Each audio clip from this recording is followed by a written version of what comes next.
Okay, welcome members and anyone watching to the 58th meeting of the Committee for Finance in the 2022-27 mandate.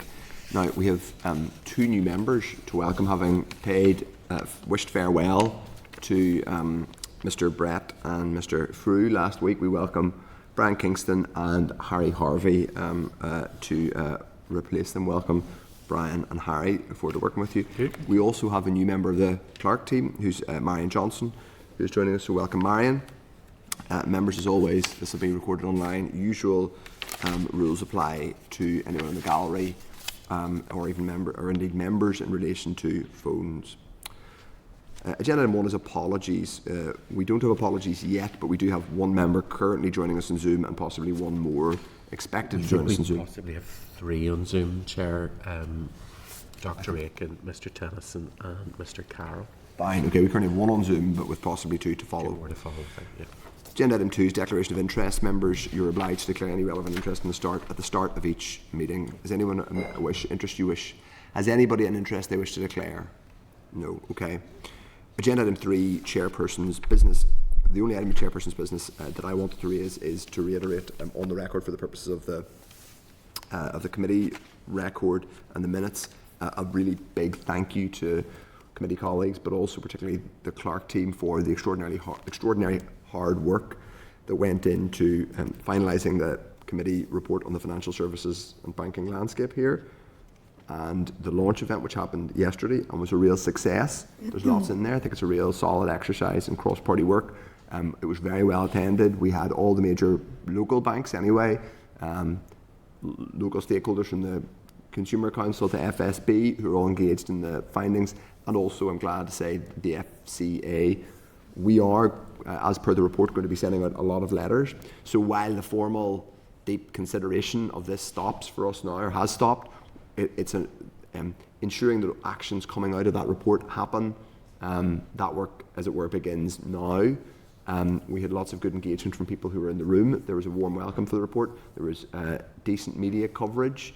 I also wanted to reiterate, because I didn't get to pay a completely fulsome tribute to everyone on the team when I was at the lectern, as well as thanking Peter and Clarida. I should specifically thank Tom, Fiona, Heather, Stephen, and indeed Marion, while she's here, although she wasn't directly involved in the report. That was a real team effort to put this together. It really involved a huge amount of work, because it was over and above our ongoing work as a committee in terms of budget scrutiny, legislation, and we've got a lot done. This isn't always the most histrionic political committee, but that's because we get a huge amount of substance done, and that report is an example of it. So anyone who's listening and hasn't seen the report yet, I would urge you to go out and talk about it, and indeed any other members who want to create social media about it and draw attention to it for constituents, please do, and I'll be doing some more of that myself. I think it's a hugely positive thing that we produced there. Okay, just reflect on that, and if everybody's, hopefully they know dissenting voices on that one. Agenda item 4 are draft minutes of the meeting held on the 17th September. Members, that's at page 7 of the pack. If everybody is content that they represent a fair reflection of that meeting on the 17th, I'll sign them. Content? Right. Yeah. Agenda item 5 is a DOF briefing paper on outturn and forecast outturn. The department has given us a briefing paper on the 25-26 outturn and forecast outturn expenditure returns for August. Departmental returns were made on the 8th of September. As members will recall, we are due to have a full briefing on this at next week's meeting. So totally open for people to make comment on it now, but to be aware, we're going to have a full evidence session on all of this next week, when we can talk about some of the outstanding issues that arise. Would anyone like to come in at this point? Okay, happy enough. But we will be talking about this, obviously, at next week's session. So if members are content, we will circulate that to all the relevant statutory committees, if members are content. 5.2 is from the Communities Committee, and it relates to the UK Shared Prosperity Fund members. That is at page 67 of your pack. The Committee for Communities has written to the Minister of Finance regarding the UK Shared Prosperity Fund, excuse me, expressing its concern regarding the lack of local input and progress in delivering the fund, and to encourage the Minister to engage on the matter. We've been copied in to the correspondence as a matter of courtesy and expect to be copied in to a response in due course. So that's to note. In the meantime, I think we'd agree. Yep, Deputy Chair. Yeah, thank you, Chair. Just to query, because I don't see it in our forward work plan, when was the last time that we had an update directly ourselves on the UK Shared Prosperity Fund, just as we are rapidly progressing to the cliff edge? In terms of briefing, that's going to be a fairly long time ago. We will have had some updates through the Dallow readout, so we have some written briefing, but it has been some time. The last kind of place we left it was the discussions ongoing about what would actually come in place of the Shared Prosperity Fund. So it probably is a good time to take an update on that, although we'll see this coming back through. And it might be a case of then seeing what the Minister's response is and then picking up on that if members are content. No, absolutely. Yeah, I think once we get the response, which will be copied into, we can come back to that. If members are content. Brian, do you want to come in? Well, just I don't know if I need to declare an interest. I actually raised this at the Communities Committee in my previous life. You work for yourself, Brian. Think about being on the Finance Committee, not sending everything to the Finance Committee. That was foresight there. So indeed, so it's come back to haunt me. I mean, just our concern, I forget the name of the title, is it Local Fund, whatever the new fund is? There are a variety of funds coming out of that, Chair, and obviously there were important projects previously under ESF funding and Shared Prosperity, and now that looks like it'll be coming to an end. So just important employability projects in particular, you know, and just it seems a lot of the control is going to be retained at Westminster. That's our concern, and we need that local input, but we want to see it continuing the sorts of programs that were supported previously. You know. I think it's a really important point given the kind of fiscal framework context, which is that what was established effectively after these EU replacement funds were created was the Tories created powers literally in legislation to spend money in the devolved space using what were then called the Shared Prosperity and Levelling Up funds, and I'm sure we all advocated things in our areas while holding on to real concerns about the process. So I think it is, in terms of the Finance Committee, we also need to understand if there has been any change to the kind of structural underpinnings or accountability of this stuff in terms of the executive. For example, is the UK government giving local ministers, the finance department or anybody else more input into how these things are spent than their predecessors did? Because that was, as you say, one of the big concerns. So I think once we get the correspondence that we're going to be copied to, we can pursue that, because I think that is a fair question. Members are content. Okay. Right, so 5.3 is Communities Committee. Back to the Communities Committee. That's at page 70 of the meeting pack. The Committee for Communities has written to the Minister for Finance regarding Invest Save in relation to fraud and error, expressing the Committee's view that any funding returned by Treasury should not automatically be used to focus solely on identifying further fraud and error. So that's the Committee's view rather than, as it were, rather than everybody else's. But I think it's an interesting point. I think it's worth us being copied into the correspondence and to see what actually comes out of that further to the previous item. Remember, content. WMS on 5.4 is from the Minister of Health, and it's a written ministerial statement in relation to the duty of candour bill for Northern Ireland. That's on page 72. The duty of candour bill obviously has been introduced in the UK Parliament. The Minister of Health has made a written statement to the Assembly outlining the Department of Health's proposal to bring forward a duty of candour bill for Northern Ireland, which will bring NI into alignment with the statutory framework already in place across other jurisdictions. This would place a legal obligation on health and social care organisations to act with honesty and transparency. The Minister hopes to bring this forward within the current mandate. So, I don't know if the Clerk wants to. This actually, there's a related item which I might just include now when we're talking about it, which is about what's called the Hillsborough Bill. Well, it's known as the Hillsborough Bill, but it's the Public Office Accountability Bill, and that's in your table pack at page 3.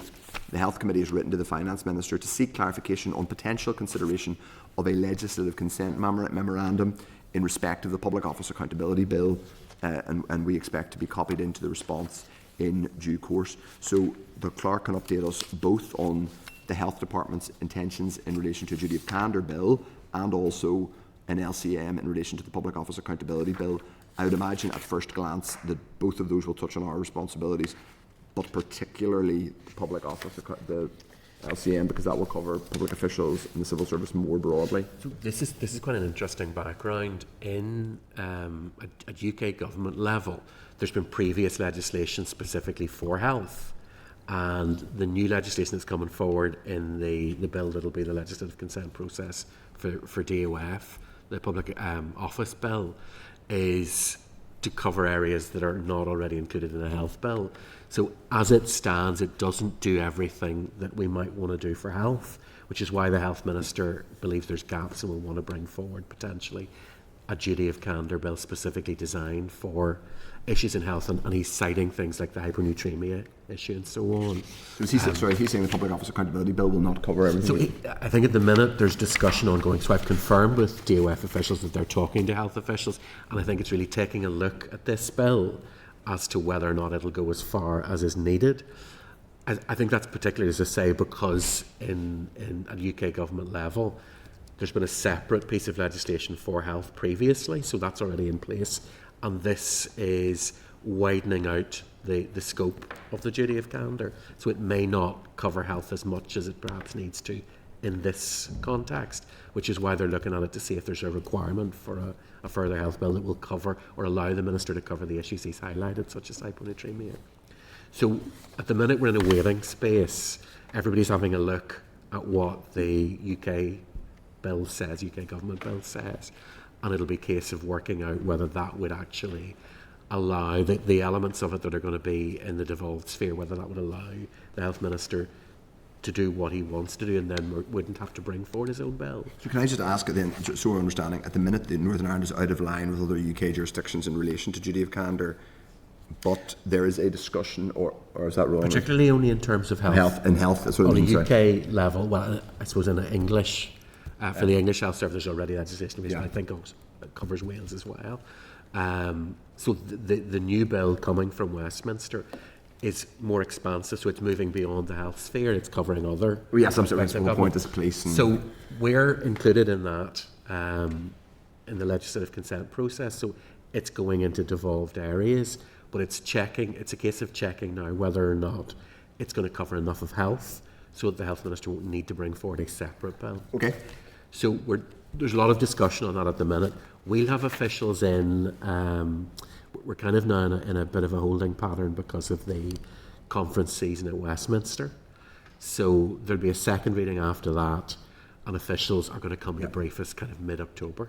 Okay. Sorry, just for clarity, would health here then still take the lead on the LCM, but there may be different departments or committees that will have to look at different aspects? The LCM itself is finance because it's not going into the health sphere.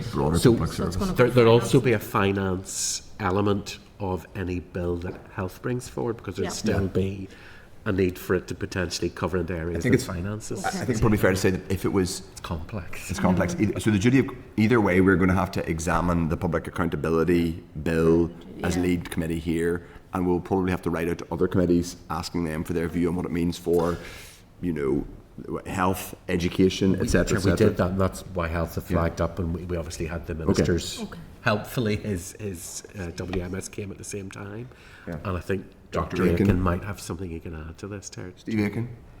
Yeah, thanks very much indeed, Chair. Sorry you can't see me, or maybe not. First of all, I just wanted to say welcome to all the new members. And the second thing I wanted to say, I think we're going to have to watch this duty of candour piece of legislation very carefully, because it does seem to be much broader in scope than what used to be previously in England and Wales. And the Department of Finance is going to have a lot of work to do with it to get across all the departments, because obviously we've got issues in justice with policing, we've got other sorts of areas as well, so it's going to be a significant piece of work. Okay. Fine. Members are content. Certainly will be an important bit of work, and we'll need to carve out time for it.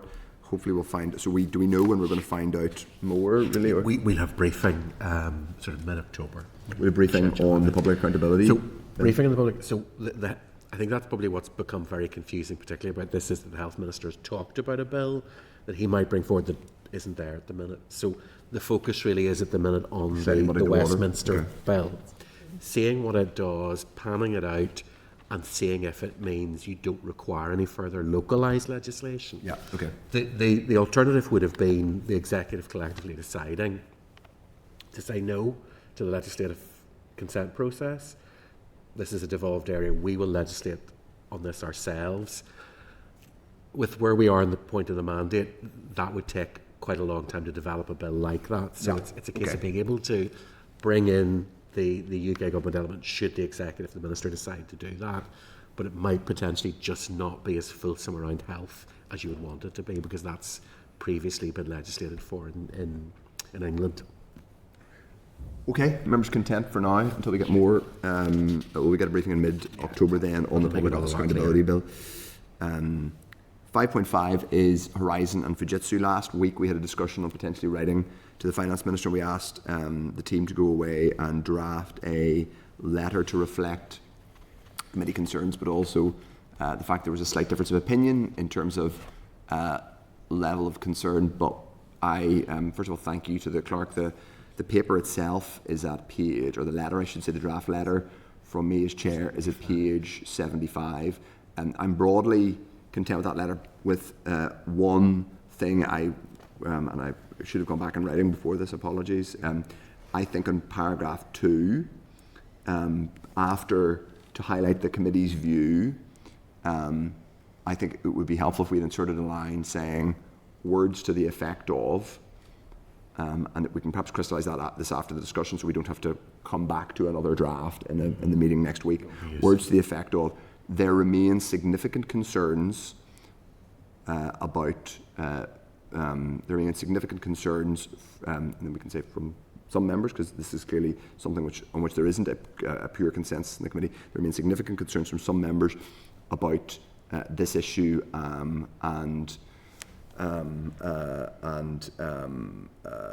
haven't got a perfect conclusion to that sentence, but I think we also need to say that is not shared by, that is a view held by not the entirety of the committee, or words to that effect. But I think if we could insert something like that after, in the middle of the second paragraph, and that might require slightly breaking up the paragraph.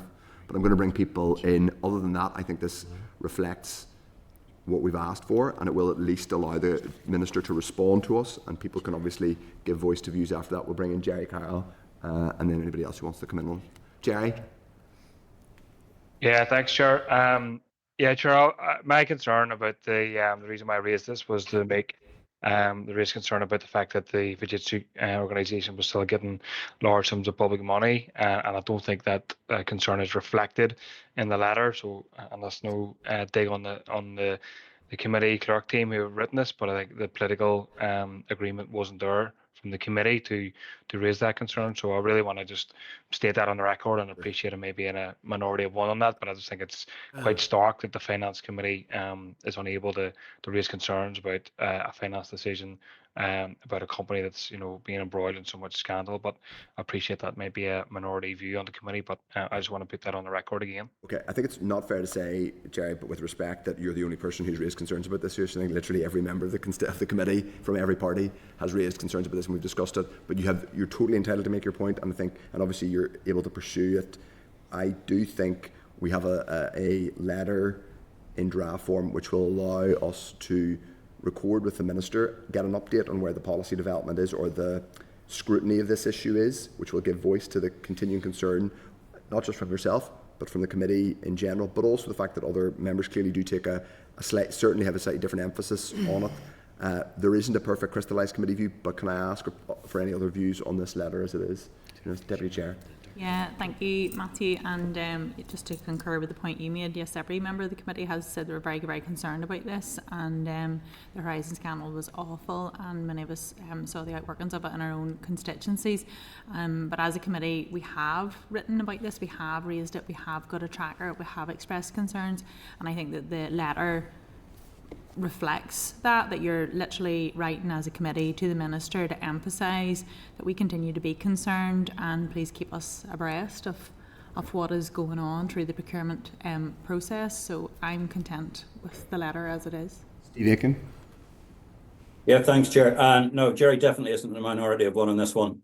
So we've raised those concerns I think a further concern I might have, Chair, is that looking at what's happening with Fujitsu and some of the other issues that are unrolling with other government contracts, I think it's if you would wish to slightly enhance our level of concern to very concerned, I would be more than happy with that.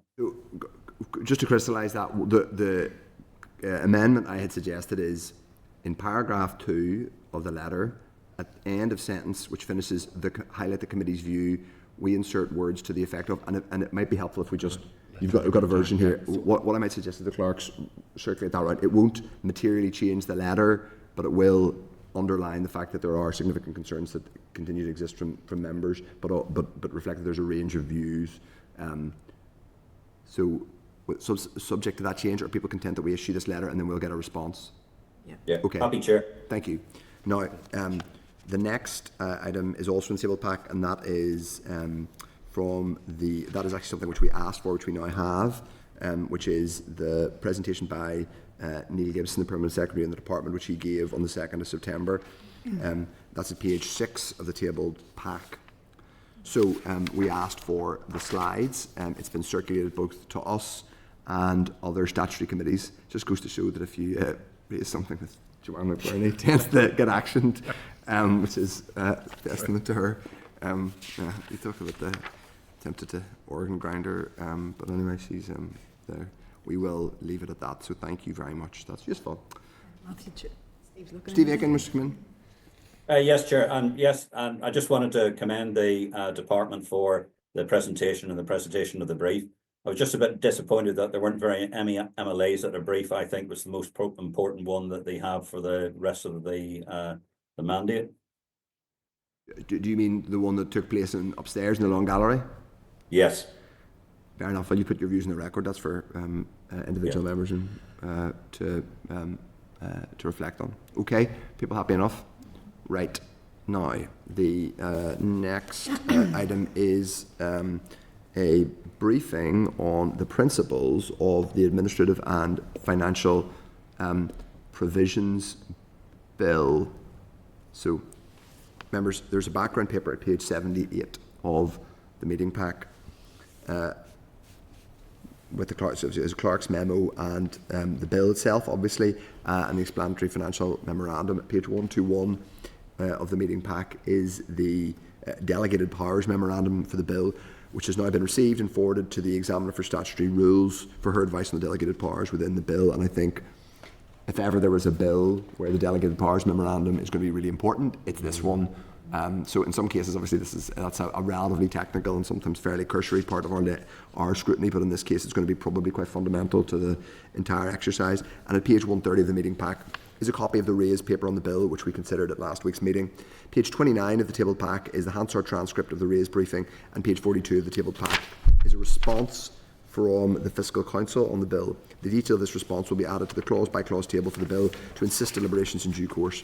In respect of this response, the Council has raised some issues in relation to future-proofing the legislative provisions and briefings on future advances from the Consolidated Fund. Both of these items will be added to the evidence base for the committee stage of the bill. So if members are agreed, we will send those issues or send the responses from the Fiscal Council to the department. Okay? Mm-hmm. Grand. Okay, so now we welcome. I think they're going to come in.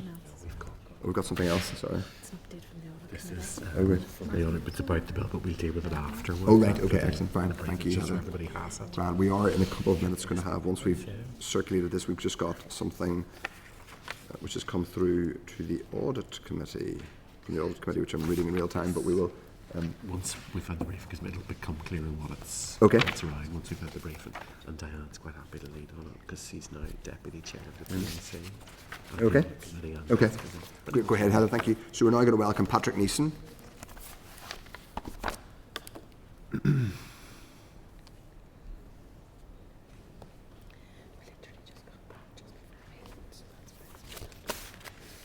Not just Patrick Neeson, but also Sarah Gibson, Ian Fleming. Okay, so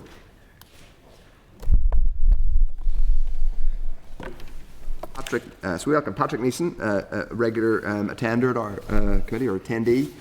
He's Director of Supply Division in the Public Spending Directorate at the department, Ian Fleming, who is Principal Economist at the Public Spending Directorate. Welcome, Ian. And Sarah Gibson, who is from the Supply Division as well. Hi, Sarah. So, Patrick, we look forward. This is a big bill, really important, and we're obviously pleased to have it in front of us.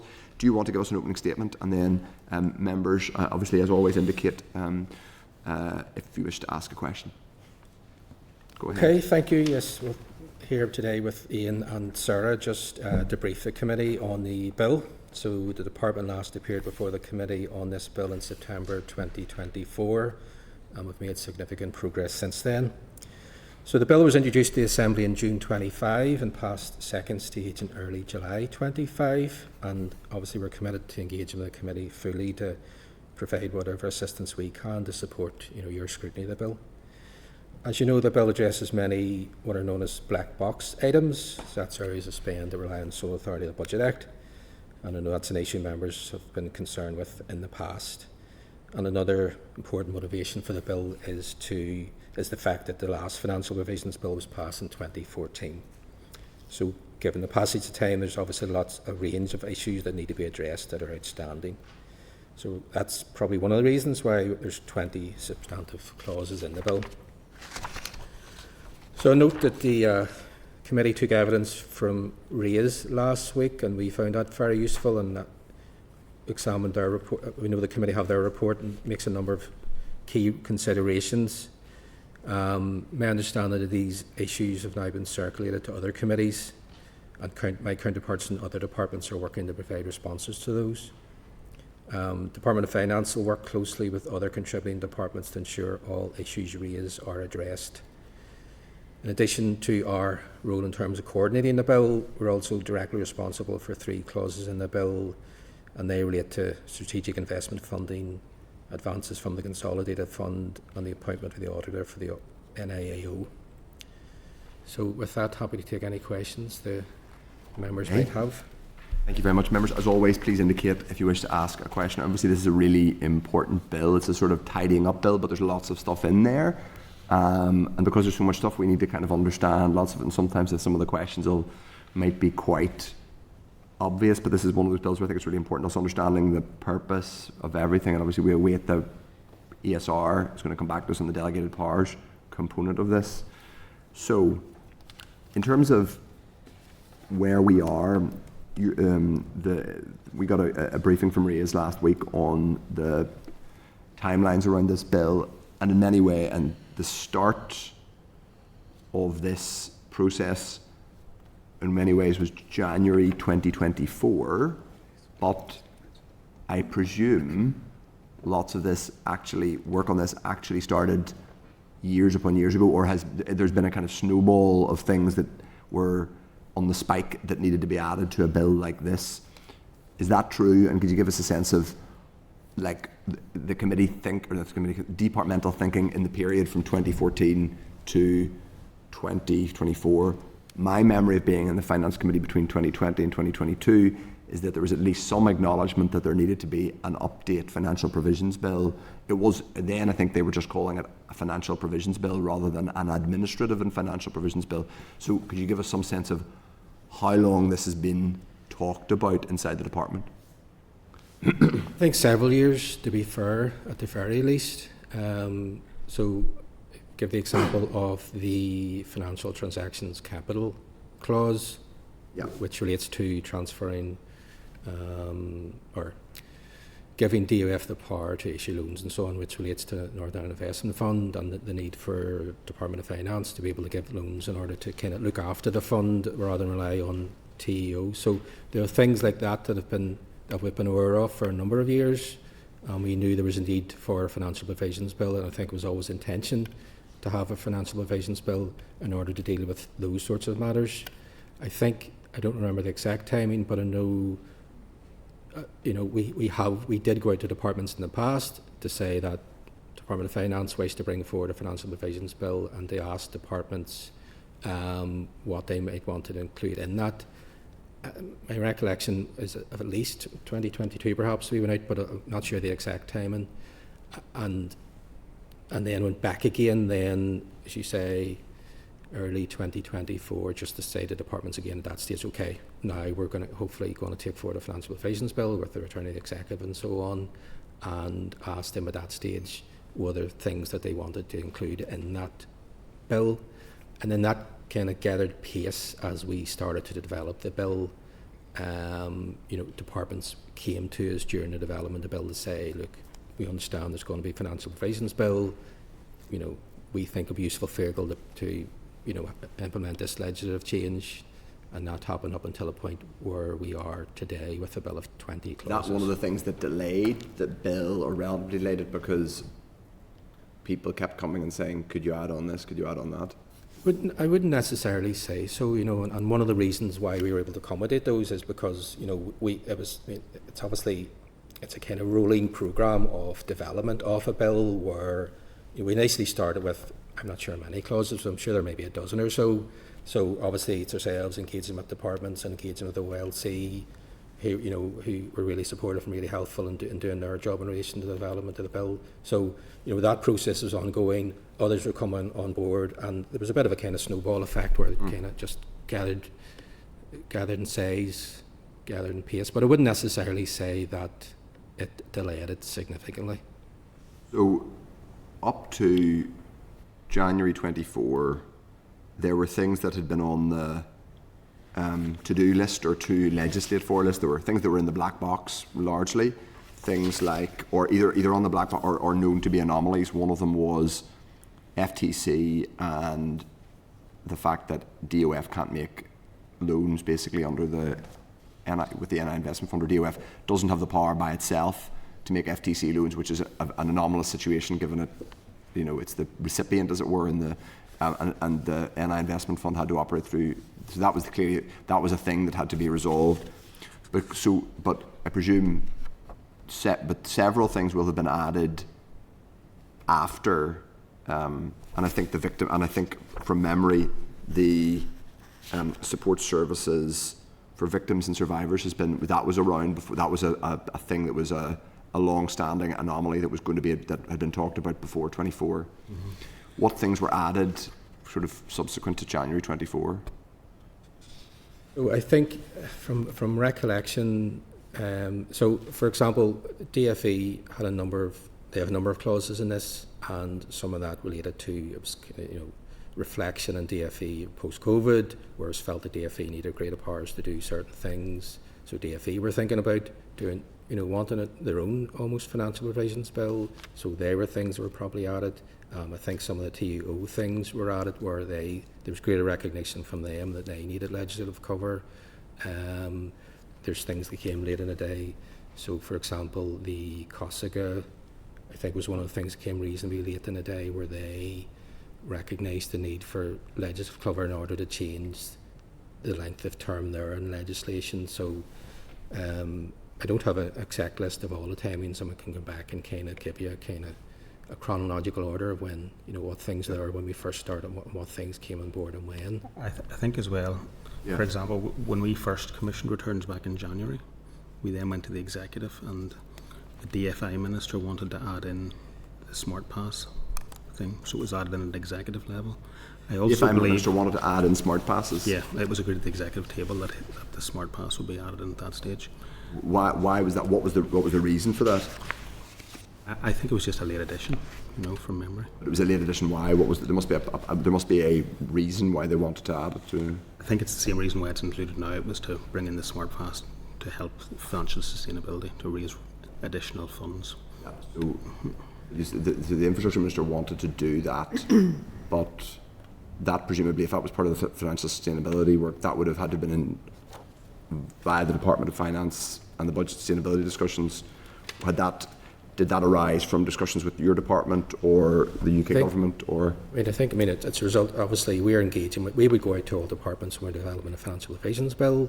We say there are any legislative matters that you require covered in our financial provisions bill. DFI made an approach and said, obviously, there's a policy choice there, to look at introducing fees for smart passes. So that gave them an opportunity to come to us to say, look, we feel that the financial provisions bill is a useful and timely vehicle to allow them to bring in the legislation that they need. So I think isn't policy yet. No, but there's the opportunity was there. If they need legislative change in order to allow them to bring in a fee, then the Financial Provisions Bill give them that legislative opportunity. And that was decided by the executive. The executive said, well, we want to give DFI the power to possibly increase smart pass fees. Well, the executive agreed to the contents of the Financial Provisions Bill in terms of the clauses, or the aspects that we taken forward through the Financial Provisions Bill. Just interested in whether whether it was made explicit to people, or they were aware that it included things like the provision to introduce a charge for smart pass, because it's not something that's been discussed really in a policy sense. I know it's occasionally a theoretical subject that comes up in terms of fiscal sustainability, but it's certainly I'm not aware that it's the policy intent of any minister. Well, I mean, the bill gives DFI the ability to introduce a fee at some point in the future, should it decide to do so. And currently, is that by negative or draft affirmative, or?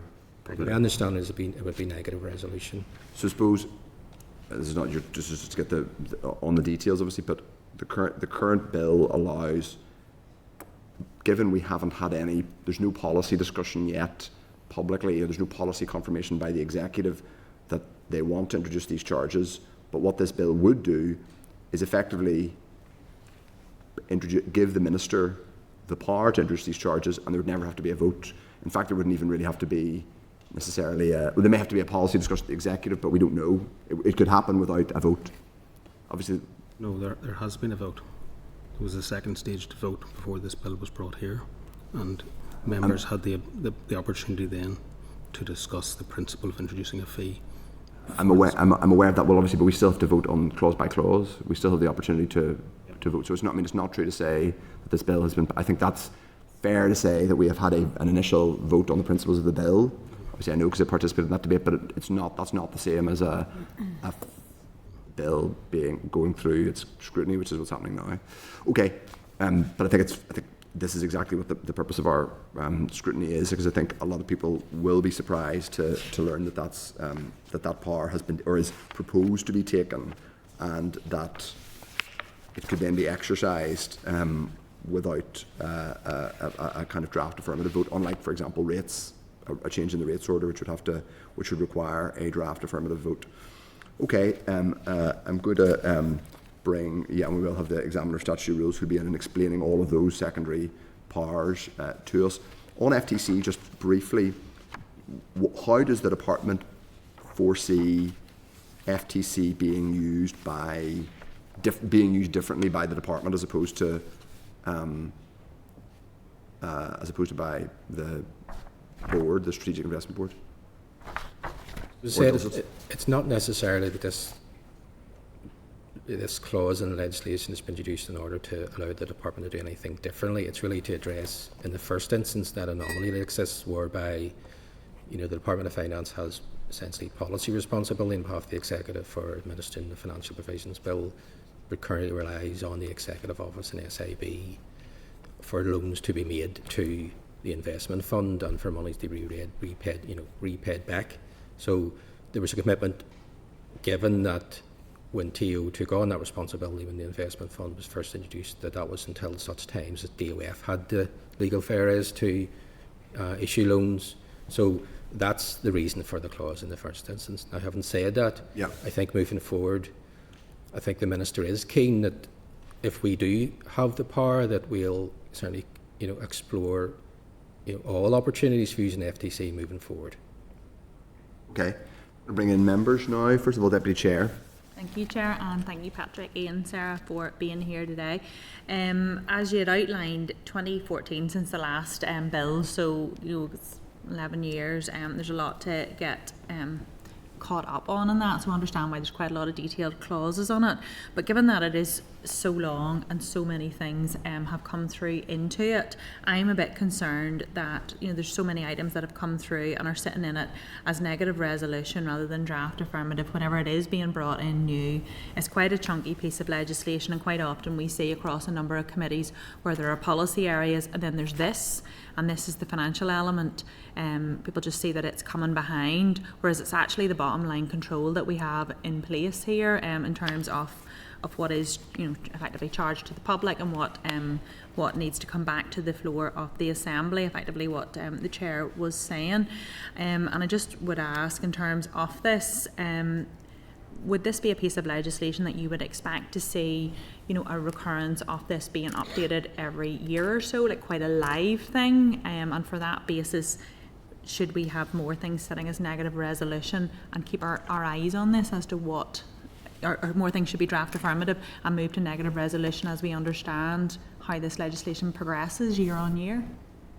I don't foresee us having a financial provisions bill, you know, on an annual basis every couple of years. I think traditionally we've sought to do one about every 5 years, I think is timely, in order to ensure that there's enough to warrant, you know, bringing forward a bill.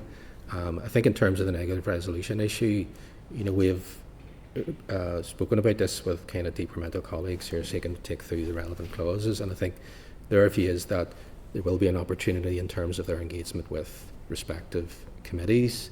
There'll be scrutiny there, so there will be some element, you know, opportunity for the relevant committees to scrutinise what their proposals are. It could potentially be discussed at the executive if there are kind of policy matters to be taken forward.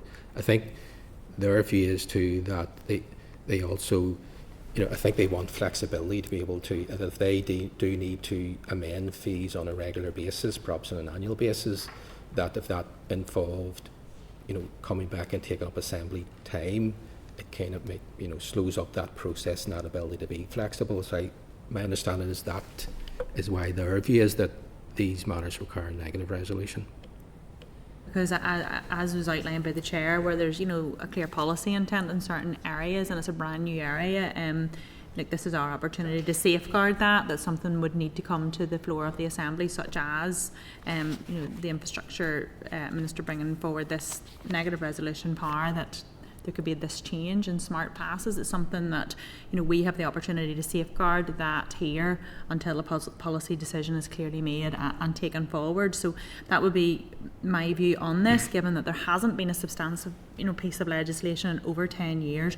There are so many clauses, so many policy areas, and myself included, there are a lot of new members, you know, to the Assembly. I just would be quite concerned that a lot of things just wouldn't have that extra safeguard in here, but we'll obviously get through that, you know, in terms of whenever we get on to our clause by clause. But I also wanted to ask, given that there have been so many things changing over the 10 years, when this legislation comes in, will there be any like orders, regulations, policies that will be nullified whenever this is brought in, that will be set aside? Anything that's happened in the interim? I'll need to come back to you in writing, perhaps, on that one. Yeah, no, thank you, because I know that, you know, since the last bill, there's probably bits and pieces of charges and fees that have come through in different ways, and I just would be interested to see how that's stacked up against the core powers in this one. And I was going to ask about the length of time. So you said like maybe every 5 years in terms of this would be what the expectation would be. And then it's maybe just not your scope, but it's a question I had last week in the back of the raised paper. It was in around the increase in the percentage advance to the consolidated fund. It was just, you know, we'd asked at the time, maybe it's best placed with correspondence that's gone out, but where it's been proposed to be increased from 2% to 4%, I just would be keen to understand why that would be. Are we hitting the top element of the two? Is it based on exceptional circumstances like COVID, and when it looks broadly like out of line with other jurisdictions, is that? I mean, I think we can do the work on this and to look at previous years to see if we've came closer at the 2% limit. My view is that this is as much to do with timing as cost. You know, as you know, it's often very tight in terms of getting an executive to agree a budget, consultation on that, getting final budget agreed, you know, getting a budget bill through the Assembly, estimates, all that sort of process. And then to get royal assent before, you know, departments have the kind of legal authority to use that budget. So that is always very tight to have that done in a kind of timely manner. Yeah. And we're usually sweating it out through the summer just to hope and keep fingers crossed that we can get royal assent before departments start needing access, you know, in this manner. So the increase from 2 to 4% is as much about just to try and have an additional safety net in there, you know, to give us a bit more leeway, and so that if there are delays in getting an executive agreement, a budget, getting the budget bill through the Assembly and ultimately getting royal assent, then we have that additional safety net in place. So I think that's as much the driving force behind this. It's the timing thing, and I think if royal assent was delayed, then you could quickly reach that 2% limit.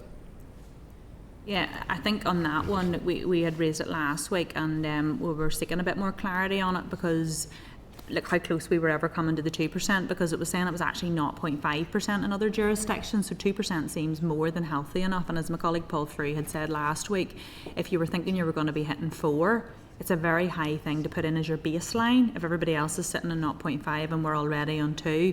And if you did need it in an emergency circumstance like COVID, it would be very quick to throw out a regulation for it. So I just would be keener to keep the lower number, because even whenever 2 seems a little bit high when everybody else is on 0.5, it's very hard to understand just the logic of bringing that 4 through. So I know we had raised that. So I think another point just worth bearing in mind is that this also relates to AME spend, which obviously can be a very big number. So that's why I say if there are delays in getting royal assent, you could find yourself very quickly getting to the 2% limit. And whatever the limits are in Scotland and Wales, we feel this is an appropriate measure to take for the executive. Just given the way our budgetary process works and the time it takes to get agreement for budget and so on, as I've described. So I think it's an extra safety net. We hope it'll never be needed, but we think it's a useful amendment to make to the powers we have at the minute.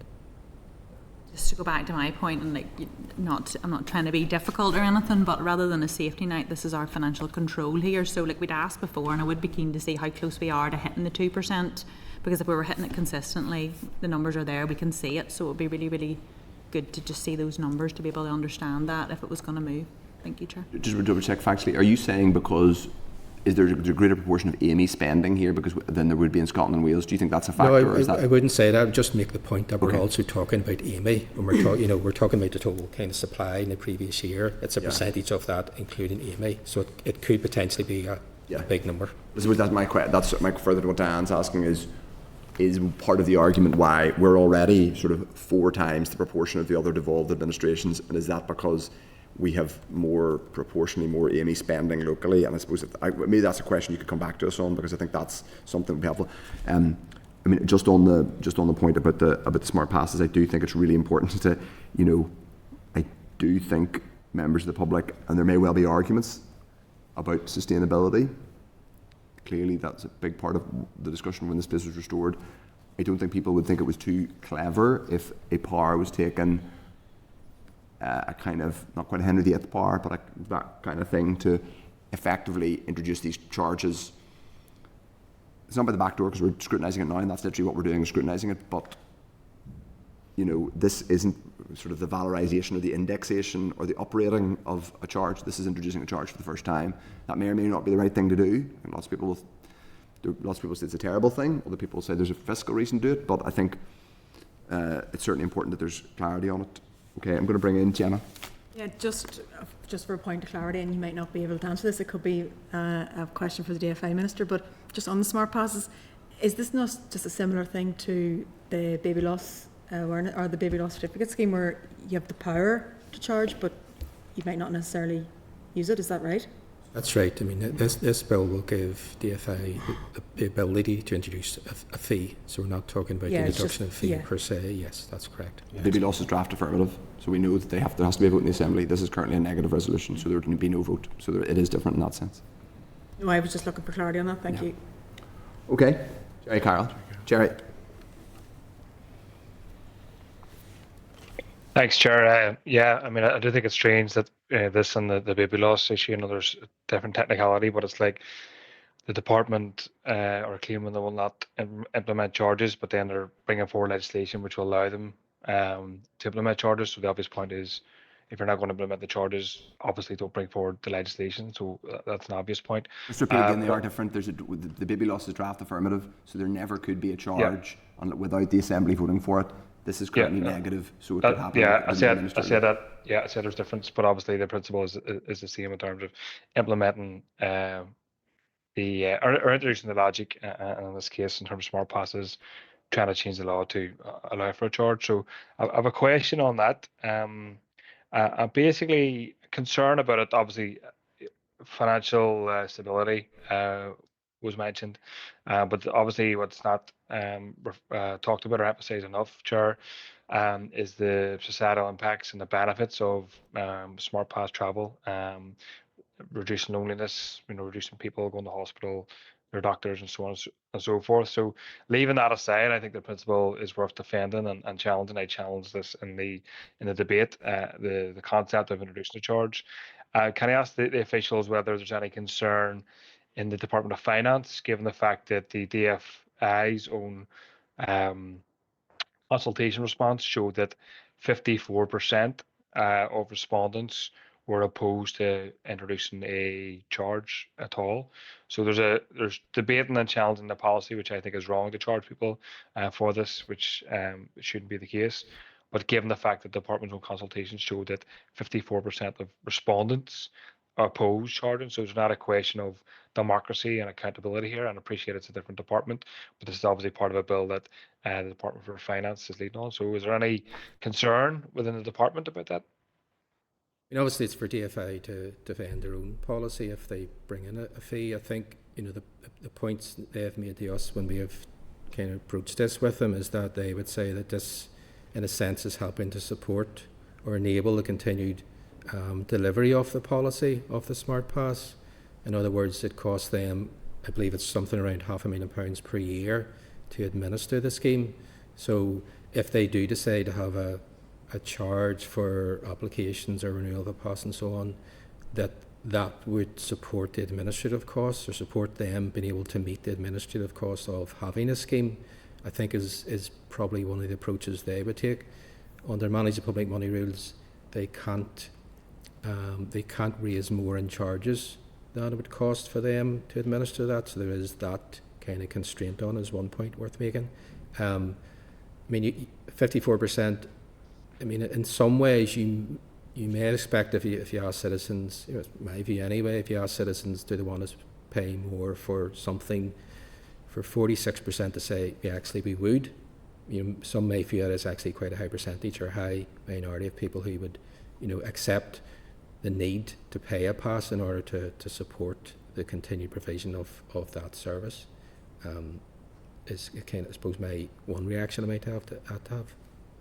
Yeah, the obvious point that Patrick, is that what's the point in the public engaging in a consultation if the majority of them say one thing and the department goes in a different direction? I know it's not Department of Finance, but it's Department of Finance's bill, so I think there's an onus on the minister or whomever to look at the democracy element of it, because we're supposed to be making policy which reflects the positions of the public, and when the public engages in a consultation, they're expected that their views are taken on board. So I think I made the point, but I appreciate if that could be fed back. The other point I would like to raise, I'm not sure if it's yourself, Patrick, but you obviously stated that these clauses and decisions are some years in the making, and they're all kind of coming together now. If a certain department decided, say, at now consideration stage, to introduce an additional provision, what process would they have to go through yourselves to get that onto the face of the bill, or on the floor for consideration, or has the department made a consideration that basically that's the bill as is, if you will? I would imagine, Jerry, that people can bring amendments to the legislation as it works its way through the assembly stages, and that would be the ability if another department wanted to introduce something else, another clause into the legislation. I have to admit, haven't fully thought through that prospect, but I'd imagine that's possible. Okay, thanks. Okay, we'll see if Dr. Aiken, if you have literally 1 minute, you've got to go in a second, Steve, but you want to try and come in quickly?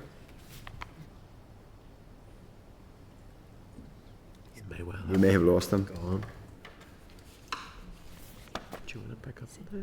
Yeah, we may have lost him. He had Steve Aiken had a particular question, which I will ask on his behalf, which was to do with the explanatory financial memorandum suggests at paragraph 27 that there are no financial effects because, and he asks, why is this? I presume it's because it doesn't actually legislate to do anything, it just gives powers to do anything. But that's your that's he asked for that to be asked. Yeah, I mean, I would take the same view that the bill often itself doesn't have any financial implications, while it may lead to future financial applications, but that's obviously indirect. Well, I think now, and this kind of comes back to part of the point we're raising. I mean, Jerry's point about the consultation and in the sense the direct democracy bit is fair enough, but it's also the case that I suppose in relation to the negative resolution part of this, most notably on smart passes, but that's not the only one, the public, there is a potential worry, and has the department thought about this, that it almost kind of slightly undermines public trust in Stormont, in the sense that it may well be, your point is probably a fair one, Patrick, which is that Joe and Jane blogs don't particularly like being charged for things that they haven't been charged for before, but sometimes there is a policy need or a rationale or a demand, and I think that's where political leaders step in. They've been elected to make decisions, sometimes difficult decisions. I suppose one of the worries is that this bill is currently drafted and if passed, kind of bypasses that difficult decision for, at least for the Assembly, and it just means that something could happen via a negative resolution, meaning it would be laid in the Assembly but there would be no vote on it. And I think that might surprise quite a lot of people if it happened. And that's not to say that it's a good or bad idea in itself, it's just that there's no vote on it. And I'm sort of putting that on the record, really. We're not going to comment on it. Are there any other questions, Brian Kingston? I'll just ask, from my own understanding, some of the things referred to in the bill are actually happening. But this will actually formally confer the power to do that. So just clarify, what is the situation? There is a bit of discretion to undertake powers that aren't, just to understand what will change. Is it just tidying it up so that it is, if there's any challenge to what has been done? These are, I suppose, aspects of public service delivery that rely on what's called the sole authority of the Budget Act. So it'll appear, it's known as black box items. So these are items that really the Budget Act gives the respective department the authority to spend money on that item, and you'll see a number of those, TEO and other places. So this is really a kind of legislative tidy up to ensure that these departments no longer need to rely on what's known as the sole authority of the Budget Act and will have their own legislation, because there are constraints on how long that sole authority can be relied upon and how much money, relates to those elements. So it deals with that. So you're right, yes, and this deals with one of those. There's a bit of tolerance that departments can do things maybe on a temporary basis as required in the interests of public good, whatever. That's right, and I say there are limits, and they're set out within managing public money that within which you can rely on the sole authority of the Budget Act, and I think it's fair to say we've been stretching those limits up until now. I've been very keen, and the committee's been very keen that we're trying to address this, and I think it is one of the benefits of this bill is it deals with a number of those. And one other, Chair, just under the bit there under the Department of Education, making payments to students and higher education bodies for, well, in this case, a bespoke postgraduate course in educational psychology. So the Education Ministers today announced some teaching certificate courses where, again, there's an undersupply. I'm just wondering how that ties in with the specifically educational psychology. Is that existing powers that he's used in the announcement? I think it was earlier today. And is it necessary to actually list the courses? I think this is what is known as DCAP, which I think stands for Doctorate in Educational Child and Adolescent Psychology. So I think this was almost like an oversight that when the Department of Education took on, I suppose, this policy ability, it discovered it did not actually have the legislative power to spend money in this thing.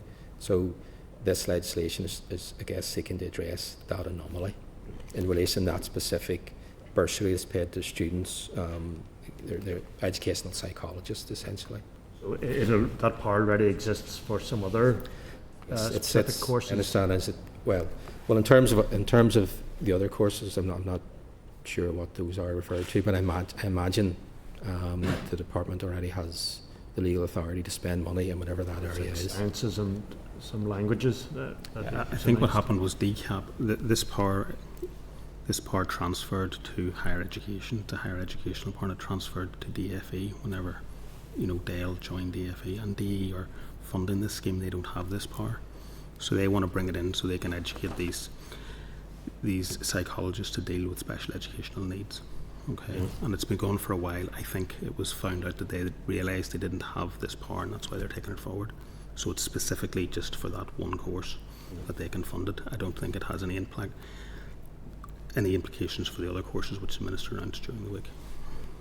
Okay. Sure. Okay. Just on one other point about fees. Clause 15 is around allowing the Tourism NI to charge. So there's two tourism bits here. One is basically allowing Tourism NI to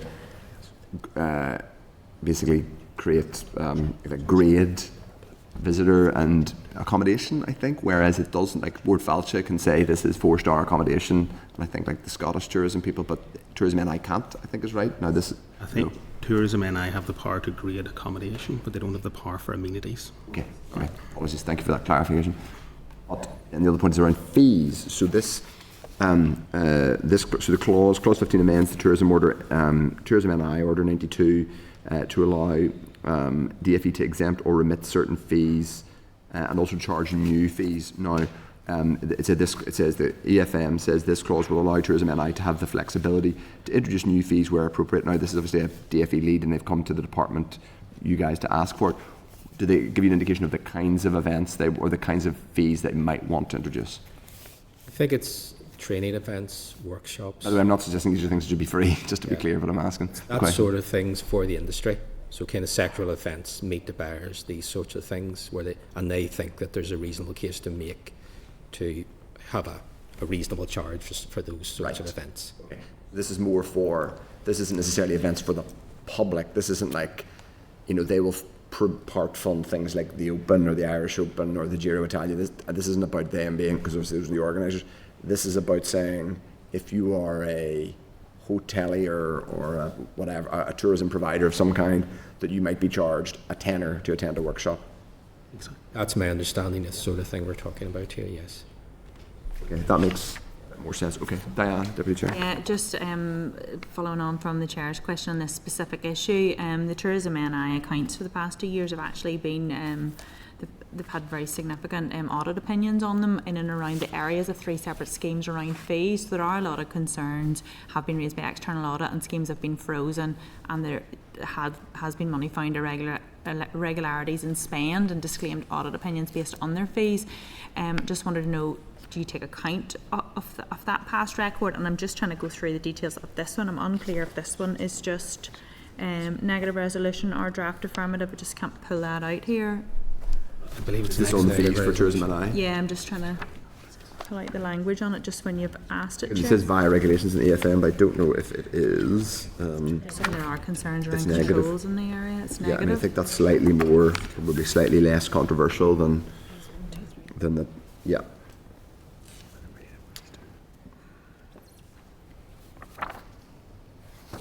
Yeah, I think it's negative resolution, but it's negative, but that's obviously slightly less. Yeah, so it was just as I say, you see fees, Tourism NI, and there just are a number of issues around that, and I just wondered, does that feed into your process, or do you just take the request for the power? Obviously, it's something we need to investigate further with DFE in terms of if there are concerns around past accounts and opinion and so on. So we'll obviously investigate whether there's any link between that and what they're proposing here, but it's something we're happy to come back to you on. Okay, no, just on that as well, DFE the committee met this morning, and this bill was discussed, and the DFE committee were content with it, and I think they said that they're going to write back to the Finance Committee confirming that. We need to, obviously, sometimes the Finance Committee, our purpose is to sort of mark some of our committee colleagues' homework, because they sometimes pushed us budget scrutiny, and I think so that doesn't, fair enough, but I think whether it's a second stage vote or indeed other committees, that doesn't absolve us of our either right Absolutely. or responsibility to do. So on that note, just a couple of other additional points from me, if I may. One of which is around, I mean, the EFM says, and I'm not saying this is necessarily the most controversial or hellaciously kind of difficult bill of all time, but it does say at 22, the bill, the consultation option said, this bill is technical and non-controversial in nature, therefore no consultation has been undertaken on the bill in its entirety. Now, I think it's going to, it remains to be seen, but I think it's fair to say that in our scrutiny thus far, which has been relatively limited, that it's not completely technical. Some of these are relatively substantive changes, and not just on the fee side. You know, for example, I mean, I just look at, and this is something we can raise with ESR, one of the huge priorities for the executive, quite rightly, is obviously ending violence against women and girls. Clause 9 is very, very sweeping power to the executive office. It says the executive office has power to do anything that it considers appropriate for the purpose of furthering any of the means, any of the aims, however described in the strategic framework. So that may well be correct, and I think we all want to see everything possible done to address violence against women and girls, but that is drafted in such a broad way as to mean that it is quite, it at first glance appears quite an innovative thing for us to understand. So I suppose and as with Smart Pass, you know, concessionary fees and some of the other bits, I suppose my question is, who made the decision that this isn't in any way, this is only technical and non-controversial? I think in terms of the consultation point, we relied on departments carrying out their own consultations, and I know a number of them have and may well do. On provisions in this bill? Yes, and aspects of the bill, and may well do in future in terms of future policy intent post the bill, you know, touch review does be introduced. So I think we relied on that for kind of appropriate consultation, allow departments to be the judges of that.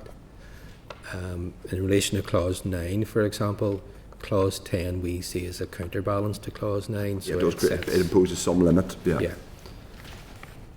I suppose, I mean, the question which it's reasonable for us to ask is why is that specific form of words gone in? And now that is maybe primarily a question for the Executive Office Committee, but because we have ownership of this bill in scrutiny terms, I think it's still right that we're reading the bill and understanding these things. Okay. Final, I suppose, question from me, but I'm sure there's others in Deputy I think wants to come back in, is just in relation to, so one of the things that came up, and it's you know, clear from the EFM that part of the context for this is sustainability and potentially revenue raising. Now, and that's why I think that, you know, purely putting in certainly in relation to concessionary fares, putting in the power by negative resolution is kind of potentially bypassing not just, you know, public scrutiny or a vote in the Assembly, but an actual conversation with the public about why a decision, which will be difficult, inevitably no politician is ever going to want to say you're going to have to pay a bit more to get in the bus or the train, you know, person who quite likes this provision, but in doing it by secondary legislation you're kind of bypassing that. But I suppose the question I'm asking is, was there any discussion on this bill with the UK government at any stage? No, not as far as I'm aware. And I think in terms of the budget sustainability perspective, I think I take the view that what we're talking about here are really bringing in charges potentially, or increasing charges potentially, to meet the administrative cost of delivering a number of these services. So it's just helping to make these services more sustainable in their delivery. You're saying that, but that's not, I mean, is that a policy? So that's sustainability in terms of you might put in a small charge to so that the scheme washes its face, but that's not a decision that's been made by the executive any more than we want to double, triple or quadruple charges in order to raise X millions of pounds to spend on something else. So there's neither policy decision has been made by the executive. I mean, I don't think this is viewed by the executive as, you know, a budget sustainability measure. But you said earlier on that there was a budget sustainability aspect to it. In the sense that it will make the delivery of services, you know, it'll make them more affordable. It will help meet the gap between the cost of delivering those services at the minute and, you know, what departments have available to meet that cost. So it will make the delivery of those services more sustainable. I mean, so in terms of the wider budget sustainability, will this help if additional fees and charges come in as a result of this, or increase fees and charges, and help fill that gap. You know, it's kind of like the Tesco's approach to budget sustainability, every little helps sort of thing. So there's definitely a dimension to it, I wouldn't deny that, but it's not the driving force behind, you know, why this bill is coming in, would be my view. Would it be fair to say that at no point, no official or minister said in conversations with, for example, the Treasury on the fiscal framework or the budget sustainability work, oh, by the way, when they were asking, what are you doing to deliver what we agreed in February 24, what's happening here, X, Y, and Z, to meet your half of the deal or your part of the deal, did any official or minister say, well, actually, we're going to put down, there will be provisions which will give us extra powers to raise fees, and that's coming in a piece of legislation? Not that I'm aware of, but happy to go and kind of. I think it would be helpful for us to find that out, because though our initial sense was obviously this was technical, and it is largely technical, and there's definitely loads of stuff that's really necessary. It's also important that we don't that we do our due diligence on all of this, and also that we, if some of this is, I'm not saying it is, quite substantive things that are measures that will either help budget sustainability or indeed create flexibility for when stormont collapses, we need to understand exactly why they're there, because I suppose it's the public will want us to understand if a bill is being used to cover the blushes of our others' political ineptitudes, not official ineptitude by the way, but like, you know, constant stormont collapse, failure to manage resources, and we're using a bill to kind of cram loads of stuff in. I think we need to understand that, but I think that's what we need to figure out. So if you come back to us on that specifically, whether those conversations happened with the UK government and they were made aware that this bill with its new powers existed, that would be helpful, or was going to be drafted. Grand. But no one else has indicated they wish to come in. I don't think there's anything else, but that was, thank you for, you've been very frank. I'm not sure there's any other thing, and I appreciate you are corralling a bill which contains lots of other things to do with marine licensing and lots of other things, and you have lots of other departments to corral over a 3-year budget exercise. So at this point, O'Brien, did you want to come in? Apologies, just coming in late. Just want to clarify under Clause 6, the Executive Office, Clause 8, sorry, thank you. Providing skills and expertise required for people to obtain or hold public appointments, with a view to encouraging diversity of people holding public appointments. What is meant by public appointments there? What is the actual range? I mean, and obviously the merit principle must apply ultimately for appointments. I think this relates to what's the boardroom apprenticeship scheme. I'm not sure if you've heard of that. So which one? The boardroom apprenticeship scheme. What's the first word there? Boardroom. Boardroom apprenticeships. So it's a scheme, I'm not completely familiar with the details, but I believe what they do is they try and encourage people who maybe aren't represented on boards normally to, you know, be members of board on a kind of apprenticeship basis. That's just to, I think the broad thrust of the scheme is to encourage greater representation from those who aren't normally represented on boards. Boards of public bodies? Or what do you mean by boardrooms? Is it could be a departmental, no, it would be public sector boards, so maybe a departmental board or something like that. We can get more details in terms of the types of boards who take part or participate in the boardroom apprenticeship scheme. Again, this is one of those measures where it is happening at the minute, and the Executive Office believes that they need legislative cover, you know, for money that they're spending at the minute. It happens already? Yes. Right. I think it happened in the past. I don't think that scheme's currently running at the minute. So this is what the legislation is for. It's to increase representation of people who are underrepresented boards, such as females and so on. Okay. So okay, that's board with an A, not B-O-R-E-D, which is this room quite a lot of the time for people who are watching. Anyway, okay, thank you. At this point, I'm sure we'll have you back at some point to talk about this bill and other stuff. Thank you, Patrick, Ian and Sarah. Cheers. Okay, members, I should have actually but I'm going to retrospectively get agreement that Hansard record this. They've been recording it the whole time, but I'm sure members will not are happy enough with that. Right. Now, we're going to move on to, so we've got a few specific things we're asking. I think we've taken a note in there. Yeah. Chair, it's maybe just worth flagging up that we have the ESR booked in for the 22nd of October on the Administrative and Financial Provisions Bill. she'll give her usual closed session legal advice on each of the resolutions that are built into the bill in terms of, you know, where things are negative resolution and so on. She'll give a view on that. And Chair, just to pick up on what you had said as well, this is a DOF bill. It's this committee that is leading the committee stage, and while the committee has gone out to other committees where they have a relevance and there are clauses that are relevant to the department they scrutinise, it is for this committee ultimately to make a decision on how it wants the scrutiny of the bill to be done, and to satisfy itself that that scrutiny has been appropriate. And it will be us that produces the committee report. Yes. So if, for example, we had produced a report, I don't think this would have happened, where we had missed that there was a significant power being taken in secondary legislation to do something quite significant, and then it happened all of a sudden, and people are like, oh, hang on, why is my 66-year-old, why am I now being charged money when I wasn't before to get the bus to Derry? Then it would have been our responsibility that we would have missed out on, so that's why it matters. Okay, I'm just going to raise a letter, a piece of correspondence, which just come in. Yes, sorry, Deputy Chair, you want to say something? Just on that, and just in the most simple of terms, this is our bottom line financial control in all of these pieces, and I'd mentioned there just the clerk team.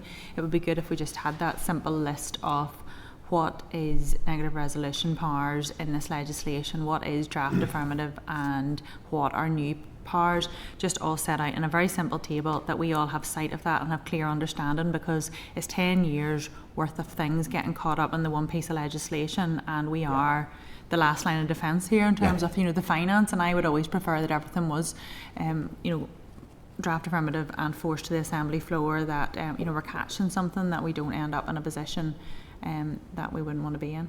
I mean, there will be things where it's reasonable that it gets. So there are certain things that do reasonably get uprated by negative resolution, but there are other new things which are.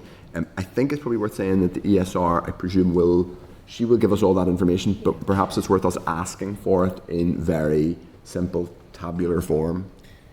Because we have the not in this, sorry, the delegated powers memorandum is not necessarily in a user friendly way.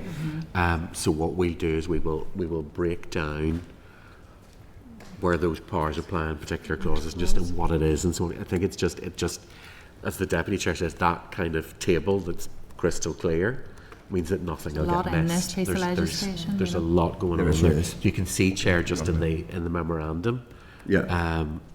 It's worth sort of expanding out on that. But as members will recall previously in the last bill, when the ESR comes, she will go through each one in turn, give her view, and she will have advice for us on each of those. Okay, members? Sure. Yeah, Harry, go ahead. Harry Harvey. Forgive me, maybe, but I mean, that draft legislation at 19 on the Smart Pass applications renewals, you see where it says like such changes are not substantive enough to nature or to warrant assembly scrutiny. Can we change is this in the bill itself or in the memorandum? Yeah. I think it's in the memorandum. Is it? Oh, is it in the memorandum? Oh, it's in the delegated powers memorandum. Well, I think that's for us to question whenever we get, and that's exactly the point. Yeah, so we'll be able to question the ESR on that. Yeah, who's the examiner of statutory rules will be giving us advice on the appropriateness, or she'll go through every single clause and every single power that's being taken, and like how it gets taken, i.e., you know, negative resolution where it can just be laid and there's no vote, or draft affirmative where it's laid and there's a full-blown vote in the assembly, etc., etc. Thank you, Chair. Okay.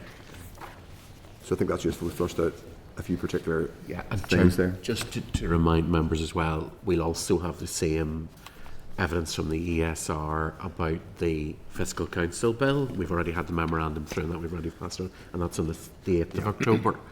So you'll be well versed in anything the ESR has to say by the end of this process. But again, that's built into the extension.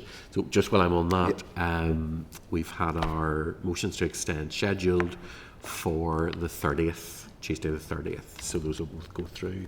I'm assuming they're going to be done as one item. So just so members are aware of that. Yeah, okay. It's in the so members, I'm just going to raise now something which you were shared with you in hard copy, which is a piece of correspondence. from the Audit Committee, where the chairperson and deputy chairperson, who's also the deputy chairperson of this committee, helpfully enough, have come back to effectively question or ask for reconsideration of one of the things that is in the Administrative and Financial Provisions Bill, which is the giving the Audit Committee of this Assembly the power to appoint the external auditor to the Northern Ireland Audit Office. That seems very complicated, the Audit Committee appointing an auditor to the Northern Ireland Audit Office, but it is actually very important. The bill currently provides that the Audit Committee here runs the appointment, or effectively procures that service, and the successor committee, that was, I think, provisionally agreed by the predecessor committee in the last mandate, but the committee now is saying they don't think that's, perhaps understandably, that is sensible. I think the Deputy Chair is going to come in and talk to that. You're on the other committee. Yeah, thank you, Chair. And I suppose maybe I should have declared at the outset, just membership of the Audit Committee. Myself and Gemma Dolan were on the Audit Committee meeting discussing this this morning. And I think the recommendation previously was in the interest of from sitting back from it, the appointment of this, yes, independence of the Audit Committee. But whenever we've got into the details of it, the Audit Committee has just got 5 members, doesn't have a staff or a budget, and doesn't have capacity to actually run a procurement exercise, to carry out a full-scale competition, assessing audit firms, to appoint them, and don't have capacity to contract manage.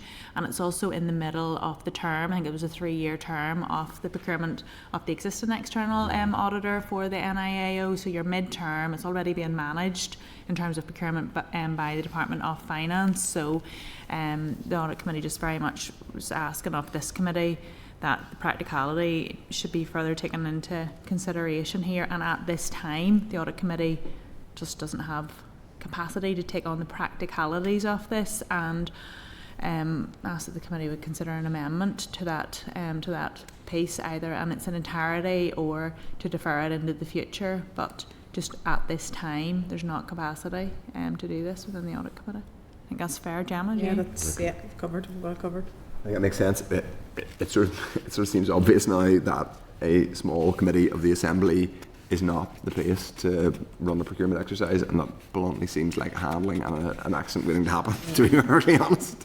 So I agree, and I think we can discuss this as we go through our scrutiny. That letter we can discuss in more detail at future discussions on this. It's a very comprehensive letter, and there are a number of suggested steps, so we can pick that through. And I think probably we'd be seeking members to authorise us to get legal advice as well. Obviously they can't be shared between committees, so we need to go and take our own legal advice. But if we bring this back next week as a discussion item, members can then have a look at the suggested steps at the end of the letter the Audit Committee's recommended. Yeah, go ahead. I probably should have asked this morning. So does the amendment come from the Audit Committee to this committee, or from this committee into the bill? It would be this committee as the lead. It's one of those joyful things where anyone can do that. Okay. But if we follow the process that's already in train, it would be the Audit Committee potentially suggesting, although we have the bill clerk, and so it'll be our bill clerk that we go to. So effectively, while suggestions from the Audit Committee would be more than welcome, it'll be this committee's discussion with the bill clerk as to any potential amendment. That's perfect. No, The department, Chair, maybe just flagging up as well, the department is aware of this issue. It has been flagged up by me, and I think probably has been flagged up by the Audit Committee clerk as well. And we'll have further discussions on that. And once the committee has had a good look at this letter next week, members will obviously probably want to share it with the department too. And they're obviously going to be hearing everything that's being said now. But it is an issue that has certainly been flagged up to them already, and they'll no doubt be giving it some thought. But Chair, if members are content, we'll bring this back next week and have a bigger discussion around it. Yeah, okay. Happy enough. So we then turn to our next briefing, which is similar to the last one. It is a DOF briefing on the principles of the Fiscal Council Bill, and hopefully everyone's content that Hansard will report in this session. At page 186 of your meeting pack, you will find a briefing paper from the department. Page 193 is the clerk's memo, which was prepared for last week's meeting on the same bill. Page 223 is the raised paper on the bill, and 259 is correspondence from the Assembly Audit Committee regarding issues raised during the second stage debate. The Audit Committee indicates that should this committee wish the Audit Committee to provide its views on any proposal to amend the bill so that the Audit Committee would have a role in relation to the Fiscal Council, it would be important to have this request as soon as possible and no later than the 25th of September, which is tomorrow. So we might want to decide that today. And that's in relation to, in a sense, actually related to the previous discussion we had, which is about the role the Audit Committee plays in relation to other organisations like the Audit Office itself, and whether we think that should have a similar role in relation to the Fiscal Council. So if members are content, we will, add all that to the evidence base for the committee stage of the bill. So we now have evidence from. Oh, sorry. Do we need to have this? We're discussing that amendment first. So are we discussing the amendment first, or are we going to go straight to having a briefing from the? We'll bring that all back next week. We'll bring that back next week. Okay. So we're also going to get legal advice on the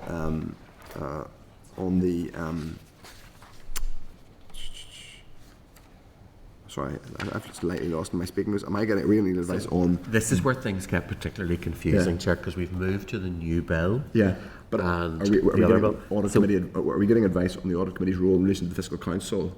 Yes. Yes. Okay. Yes. Okay. Now I've caught up with myself. If it's easier, yeah, that's fine. The Audit Committee will have views on both bills, and that's kind of where we're at. So we've moved to the Fiscal Council bill, and I we're didn't know that, legal but advice on that it was just my note confused me. So there'll be legal advice on both. It says more about me than the note. Just to clarify, members. Oh yeah. On the Administrative and Financial Provisions Bill, we have just discussed one issue in relation to a provision which affects the Audit Committee, which is that the Audit Committee be given the role as effectively the contracting party or the procurement body for the auditor of the Audit Office. They do not feel that is appropriate, and I think broadly there's some agreement with that concern. We have a letter which we will discuss further, and we will be considering our own amendments or even individual amendments to address that issue in the Administrative and Financial Provisions Bill. We've moved on now to the NI Fiscal Council Bill, in which there is also an interest for the Audit Committee. The interest for the Audit Committee in that is in relation to how it oversees or not the Fiscal Council. Currently, the managing entity is the department itself. So we are seeking we're going to seek legal advice if members are content around all of that, so that we can engage with the Audit Committee. Okay. Again, Chair, the officials are aware of this one, and they have a robust response on whether the structure of the Fiscal Council is such that it would be appropriate for any entity other than the department to have the budget approval process. So they're aware of that, they comment on that, and if it's not explicit, Chair, that can be brought out during discussion as well. There is some concern that there is not perfect distance between the department and the Fiscal Council, I think, so we will get legal advice in relation to whether the the Audit Committee can carry out that role. Thank you everyone for bearing with us. The Audit Committee is box office today. The Audit Committee members will be pleased that they're causing such controversy and interest. Anyway, Chair, I'm also aware, to make this further complicated, I've been approached by some of the stakeholders we've gone to who have indicated that they have some views they want to share, but they won't make our initial deadline. So if members are content to extend by a week, I think they are very much worth waiting for, and will be very interesting in relation to all of this. So very good. Want to look forward to Chair. Absolutely, yeah. The fun never stops. Right. Okay. If we're agreed on that. So, members, we're agreed we are going to take legal advice on the aforementioned issue in relation to the Audit Committee. No, we haven't got on to this yet. Sorry.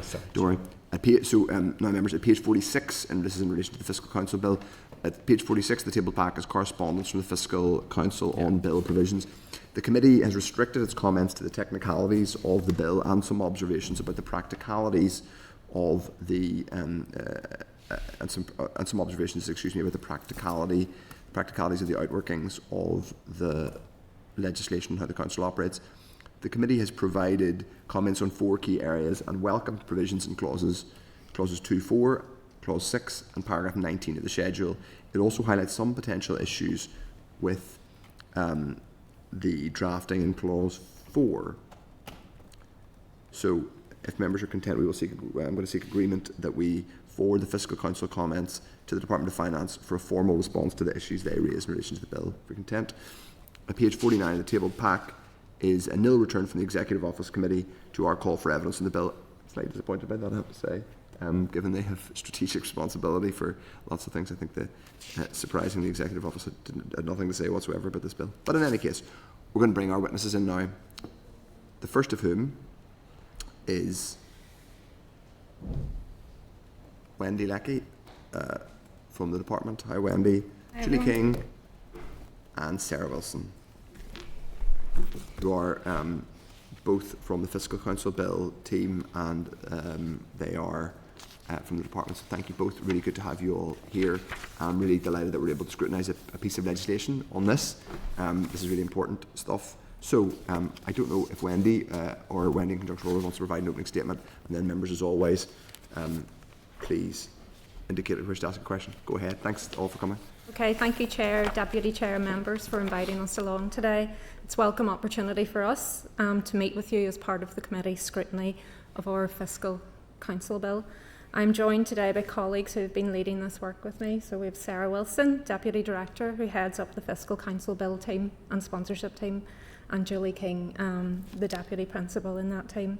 So just very briefly, in terms of how we've got here, the Council, as you all know, has been operating now for over 4 years on a non-statutory basis under the leadership of Sir Robert Choate, who's been here on a number of occasions, contributing significantly to public debate and independent scrutiny of the Executive's finances. The general view, I hope you would all agree, is that it has been operating successfully as a non-statutory body. However, the Fiscal Council Bill will provide a legislative underpinning for its work, safeguarding its independence, as well as ensuring its access to information, all vital components for its role. The Council was initially established based on the 9 broad principles recommended by the OECD for independent fiscal organisations, and which have been taken into account as we have developed this draft bill. The functions in the draft bill provide the Council with a very broad remit to assess and comment on our public finances and their sustainability. In line with the OECD principles, it will then be for the Council to determine its own work programme within that mandate. However, the bill does require the Council to publish a budget assessment report as well as a fiscal sustainability report each year. In considering the functions of the Council, the bill team considered those of institutions elsewhere, but also what our own country-specific needs needed to be. However, we do realise that the role of the Fiscal Council may expand over time to take account of local developments, and therefore the draft bill allows for additional functions to be added, but subject to agreement by the Executive Committee and the Assembly. This could include expanding their functions into economic forecasting, for example, as had been previously raised, and we have provided further information on that in our briefing paper for today. We've also set out in that paper some further information around the classification of the Council and the associated budget setting, as well as on access to information, which I hope is useful as the committee considers the draft bill. Regarding access to information, while the Council Chair and members have indicated that they do receive the information they need from government departments to perform their functions, the bill will place a duty to guarantee in legislation the Council's right of access to government information required for its purposes. Independence and being able to carry out its work free from political influence are prerequisites for a successful independent fiscal institution. The bill, therefore, has been drafted to provide the Council with discretion to present its analysis with objectivity and free from direction or control of others. This safeguards the operational independence of the Council, one of the 9 OECD principles. Another important aspect of independent fiscal institutions is around that clear separation between analysis, which will be the role of the Council, and policy making, which is the responsibility of executive ministers and their departments. The draft bill sets out that distinction. To ensure transparency, the bill requires the Council to publish all the documents that it produces. The Council already does this, having already published over 20 reports since its formation. and this will help to continue to build that trust and credibility with the public, alongside informing the wider debate around public finances. And the bill also sets out the details of the membership, staffing and other operational matters of the Council, including arrangements for evaluation of its work. I hope this short update has helped to provide an overview of the principles of the bill, and we welcome any questions that you may have. Okay, thank you very much. So just, and members, as always, please indicate if you wish to ask a question of our witnesses today. So thank you for that. That was both comprehensive but also relatively concise. That's the sweet spot for those opening statements. Absolutely. And not always. It doesn't always happen. And I want to go to the point you raised about clause 5, the power to confer additional functions. Now, it says so. The additional functions, so you, and thank you in your paper for mentioning the economic forecasting as one where there may be some merit. So if I'm summarising correctly what you're saying, or what the department is saying, is maybe at some point in the future, but not right now. Yes, so we've looked at this in terms of what our local needs are right now, and through consultation with the council as well. And the view really is that, you know, to look at things around economic forecasting, the timing's not really right here. You know, the vast right, majority... in the sense that you'd have to recruit a load of economists and create a model. Well, that as well. But I suppose it's really what would be the purpose of it. If you look at the Scottish Fiscal Commission, for example, whenever they were setting statute, they already had some small taxes devolved. And as they were being put into statute, they were bringing on more devolved taxes. So the timing seemed to be right for them. Whereas at the moment, the majority of our funding comes from the block grant. And it's not really influenced by the local economy here. Whereas if we did devolve further taxes here in Northern Ireland, if the executive decided that was something they wanted to do, well then the local performance of the economy would influence the revenue streams that we would have here coming into the executive.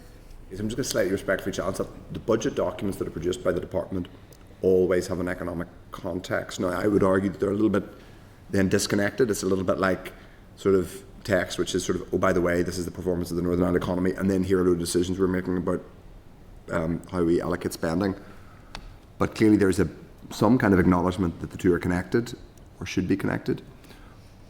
Why not build in the ability to connect them a bit more now, rather than wait for future fiscal devolution, which I think should happen, but may well not happen? I suppose if you're looking at the department's budget document, that's looking at what's happening now in terms of the economy, drawing on the range of published data, and it will draw on maybe the likes of the economic policy centres forecasting in terms of where they see the economy going. So it's pulling together a summary of what other producers provide, as opposed to if you were to ask the Fiscal Council to do economic forecasting the same way that the Scottish Fiscal Commission do. That's a very different ask. The Council possibly could. It's something for them to consider if they wanted to provide an economic context. So that would be a different ask, to asking them to take up the role of formal economic forecasting. Suppose one might say that the argument that fiscal devolution, the only way that economic performance matters to policy making at Stormont is if you've more fiscal devolution, i.e. if your revenue is more dependent on local economic performance. Whereas in actual fact, we have an entire Department of Economy whose apparent responsibility, and other departments too, communities, ERA, all of them basically, is economic performance to some extent. So isn't it wrong to say, well, economic performance only matters to policy if some of your revenue is dependent on it? Shouldn't we be saying, well, actually economic performance is at the core of this, because if you've got a well-performing economy, you're more likely to have, for example, children being raised out of poverty.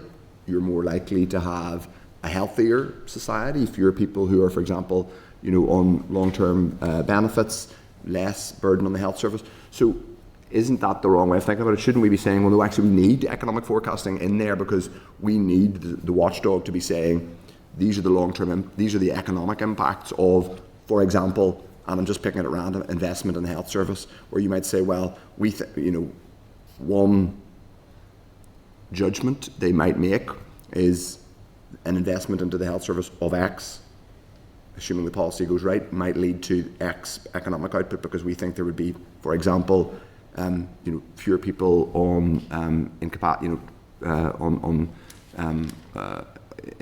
economically inactive. Yeah, and I suppose others do that, and the council could draw on that. And I think if you look at the majority of fiscal institutions that are already out there, the vast majority of them, from what I understand, they comment on what others produce as opposed to actually doing their own forecasting. And I suppose it's bringing back to what you said at the start, Matthew, that it would require a significant resource to put that in place. That's absolutely right. Economic forecasting would require specialist economist staff, additional staff over and above what the council currently have. And I think, I suppose it's a view Sir Robert himself would have around this. I'm sure you'll have him up, and it's something you can ask him when he's here, what his views are on that. But I think he's been quite clear that he thinks the focus for now for the council should really be on, assessing the budget and assessing the sustainability of the finances around that. Would it be, why not then do, if they don't want to do full-blown economic forecasting, I don't think they would say, I think he would probably he has said similar things, but I don't think they take firm positions on what should or shouldn't be in the bill. But you mentioned before that there are other things that are done. There's, is it Ulster Bank, do they sponsor an economic index? There's one from UEPC, obviously they do. Now, Ernst & Young, yeah. Ernst & Young, couldn't the Fiscal Council produce with much less resource, a kind of, maybe it could do two things. One, create a kind of composite, which is just its average, so it's obliged to publish some analysis or composite, which is virtually a mirror of what the department does or the executive does in the budget, and if necessary or if deemed to be appropriate, contract economic analysis on specific policies. So might those be things the department would be open to? In terms of drawing together the average or composite, I think that's something the Department for the Economy already do. So they could draw on that, and as far when I was in that department, it was certainly something we did then, and we published as part of the economic commentary. And absolutely, they could, if that's something that they were asked to do, and they needed external expertise, they could contract that in. But I suppose it's just making sure that what we're asking them to do isn't duplicating what's already been done out there to make the best use of the resource, and that they're focused on what we actually need them to do now. So it's just something, for the committee to consider. Okay. Okay, that's helpful. Thank you. I'm sure there'll be further discussions on that, but thank you for addressing it up front. Just in relation to the question which we've just been discussing in the committee, which is about who in a sense has oversight responsibility for the council. The bill has it that it's the department. There has been some discussion about whether it should in fact be, for example, the audit committee of the Assembly or some other more ostensibly independent entity. Why not, I suppose? What's wrong with the latter? Yeah, I suppose it starts with the classification of the body, and then who then is the sponsor body to that. So we have, in doing so, have looked at the managing public money as well as the Cabinet Office guidance about how you establish an arm's length body and decide on the most appropriate classification for it, and then by default the budget is set from that. So by doing so, we've considered all the guidance that is there, and very clearly in both our managing public money as well as a Cabinet Office guidance, it said a non-ministerial department, which would be the classification of any body that would then answer to the audit committee, or a sole corporate or whatever, would be answerable to the audit committee. So it's going that, and they would say they rarely view it as the best option. And that would be the advice from the Managing Public Money as well as from the Cabinet Office guidance. And it says there should be unique and specific circumstances demonstrated for the classification of that in that respect. So I suppose when we considered then the Fiscal Council and the best classification for that, we also engaged with the Treasury and the Office of National Statistics, who says, and I suppose makes a judgment whether it's a public body, etc. Their view at this stage is that it should be a non-departmental public body, in which view then the budget is set from that. So then it would fall under a department to be the sponsor of that. The question I suppose you may have is that, which department, and I suppose because, the Department of Finance is, driving forward the bill and has been involved in the establishment of the Fiscal Council, we felt that it was the best fit. And I suppose when you ever look at all like ALBs, and we have done across the kind of Northern Ireland settings, such as, the Criminal Justice Inspectorate, the sponsor body is Department of Justice, but I think our current non-statutory Fiscal Council has demonstrated very clearly that they are independent of the department, of all departments, and I suppose they will be looking at the budgets of all departments. So I think, we have no concerns about the Fiscal Council being sponsored by the Department of Finance. It's, I suppose, your question then is in the nicest possible way, and I think you are the Department of Finance, so yeah, you would say that, wouldn't you? But I suppose the question is where, when we look at other bodies that have been set up and established, such as Criminal Justice Inspectorate, it's Justice, I suppose the Department of Finance is probably the best fit, essentially, if we're setting it up as a non-departmental public body, and we followed the guidance and advice on that. Just unpack that a bit. Mm-hmm. Why, and you've referred to Managing Public Money and Cabinet Office guidance, that it ideally shouldn't be a non-ministerial department, which is what it would be if it was, to sort of say, was like it went through to the audit committee or some other. It's why? What's the downside? So it would mean then that the audit committee would be responsible for all the sponsorship arrangements. So they would be for the recruitment of the chair, the members, and then the budget setting as well. The other, I suppose I feel like a saleswoman here essentially, but the other aspect is that the budget is set then by the audit committee, but Department of Finance do provide input into that when it's set, and that is the budget. If it's set up as a non-departmental public body, it will then have the benefit of in-year monitoring, and if there is additional funding that they require, then we could allocate via the department additional funding if there's additional functions that we want them to carry out or whatever, or if they need additional funding. So there's a benefit in terms of that as well. There's also, say, I mean, of course, theoretically, it wouldn't necessarily, I just said the audit committee because it's one, but it could be, I'm not endorsing this, I'm just saying it could be this committee, it could be the Assembly Commission, it could be another entity that would have to require very complicated amendments. So I'm not advocating that, but you made the point that effectively in year, if the Fiscal Council needs a bit of extra money to do its work, then the department has the flexibility, because it is the main budget setting department of the executive, to say here's the extra 50,000 or for whatever amount of money it is, and that you can manage that as their sponsor department, and then you explain it to us in departmental returns as to why that happened, etc.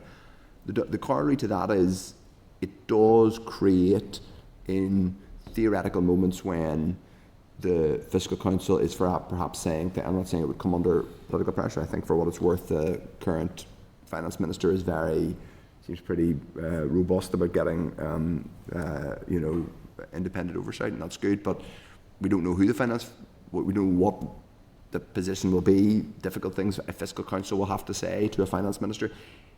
There is a potential scenario in which, and I'm not saying this would definitely happen, a Finance Minister or a Finance Department could, not necessarily saying they do it as punishment, but they could, when looking for savings or they could just say, well, everyone has to save, so therefore you, Fiscal Council, do have to lose.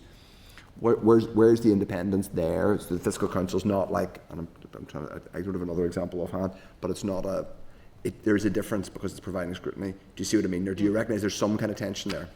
There is, and I suppose we've by following the guidance, we don't see that, you know, the Fiscal Council has unique and specific circumstances to demonstrate that it should be treated that differently. What I would say is that the Finance Committee has a scrutiny role on the department. So if we should, you know, remove funding, reduce funding to limit it, I would expect the Finance Committee, as the scrutiny of the department, to take exception to that. And there is there's a method of. We can't stop it, though. We could scrutinise it and say this is bad, but ultimately, if the minister in the department said, well, this is happening, they're losing, and that means they're going from half a dozen staff to 2 staff. C'est la vie. Well, I can't imagine that the council wouldn't create, you know, enough of a case. You know, yeah. I suppose I'm trying to think of any time when that has actually happened, where we have, you know, across the civil service and the you know, that we've restricted the functions of an ALB, and we have many by removing their budget or reducing their budget. So I would find that it would be quite an unusual thing to do, and it would mean as well they wouldn't be able to deliver in the terms of reference, I suppose, in terms of the legislation, which, I mean, yeah, but it is often the case that a department takes a different view from an arm's length body on how much resource they need to perform their statutory function. That's not unusual. So you're saying to me that the barrier to the department just saying you can have half what you had last year and do your job, we judge that is more than sufficient for you to do that. This legislation provides no, yes, we would scrutinise it, but the legislation provides no, currently, and I'm not, it's our job to scrutinise this and to look at all the parameters. Currently, the legislation provides nothing to prevent the department saying, this year your budget is £500,000, I'm not sure if it's still, but this year budget is about £500,000, because we're all tightening our belts, it's going to be 300 grand next year, deal with it, at which point the Fiscal Council can say publicly or privately then publicly, this prevents us from performing our statutory functions. At that point, the answer is effectively tough. Yeah.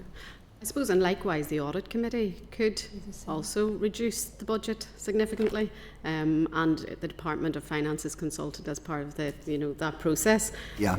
So both scenarios could lead to the same position. They could, but then the corollary would be that the Audit Committee that's a direct decision made by one of the main customers, which is the Assembly, the directly democratically elected Assembly.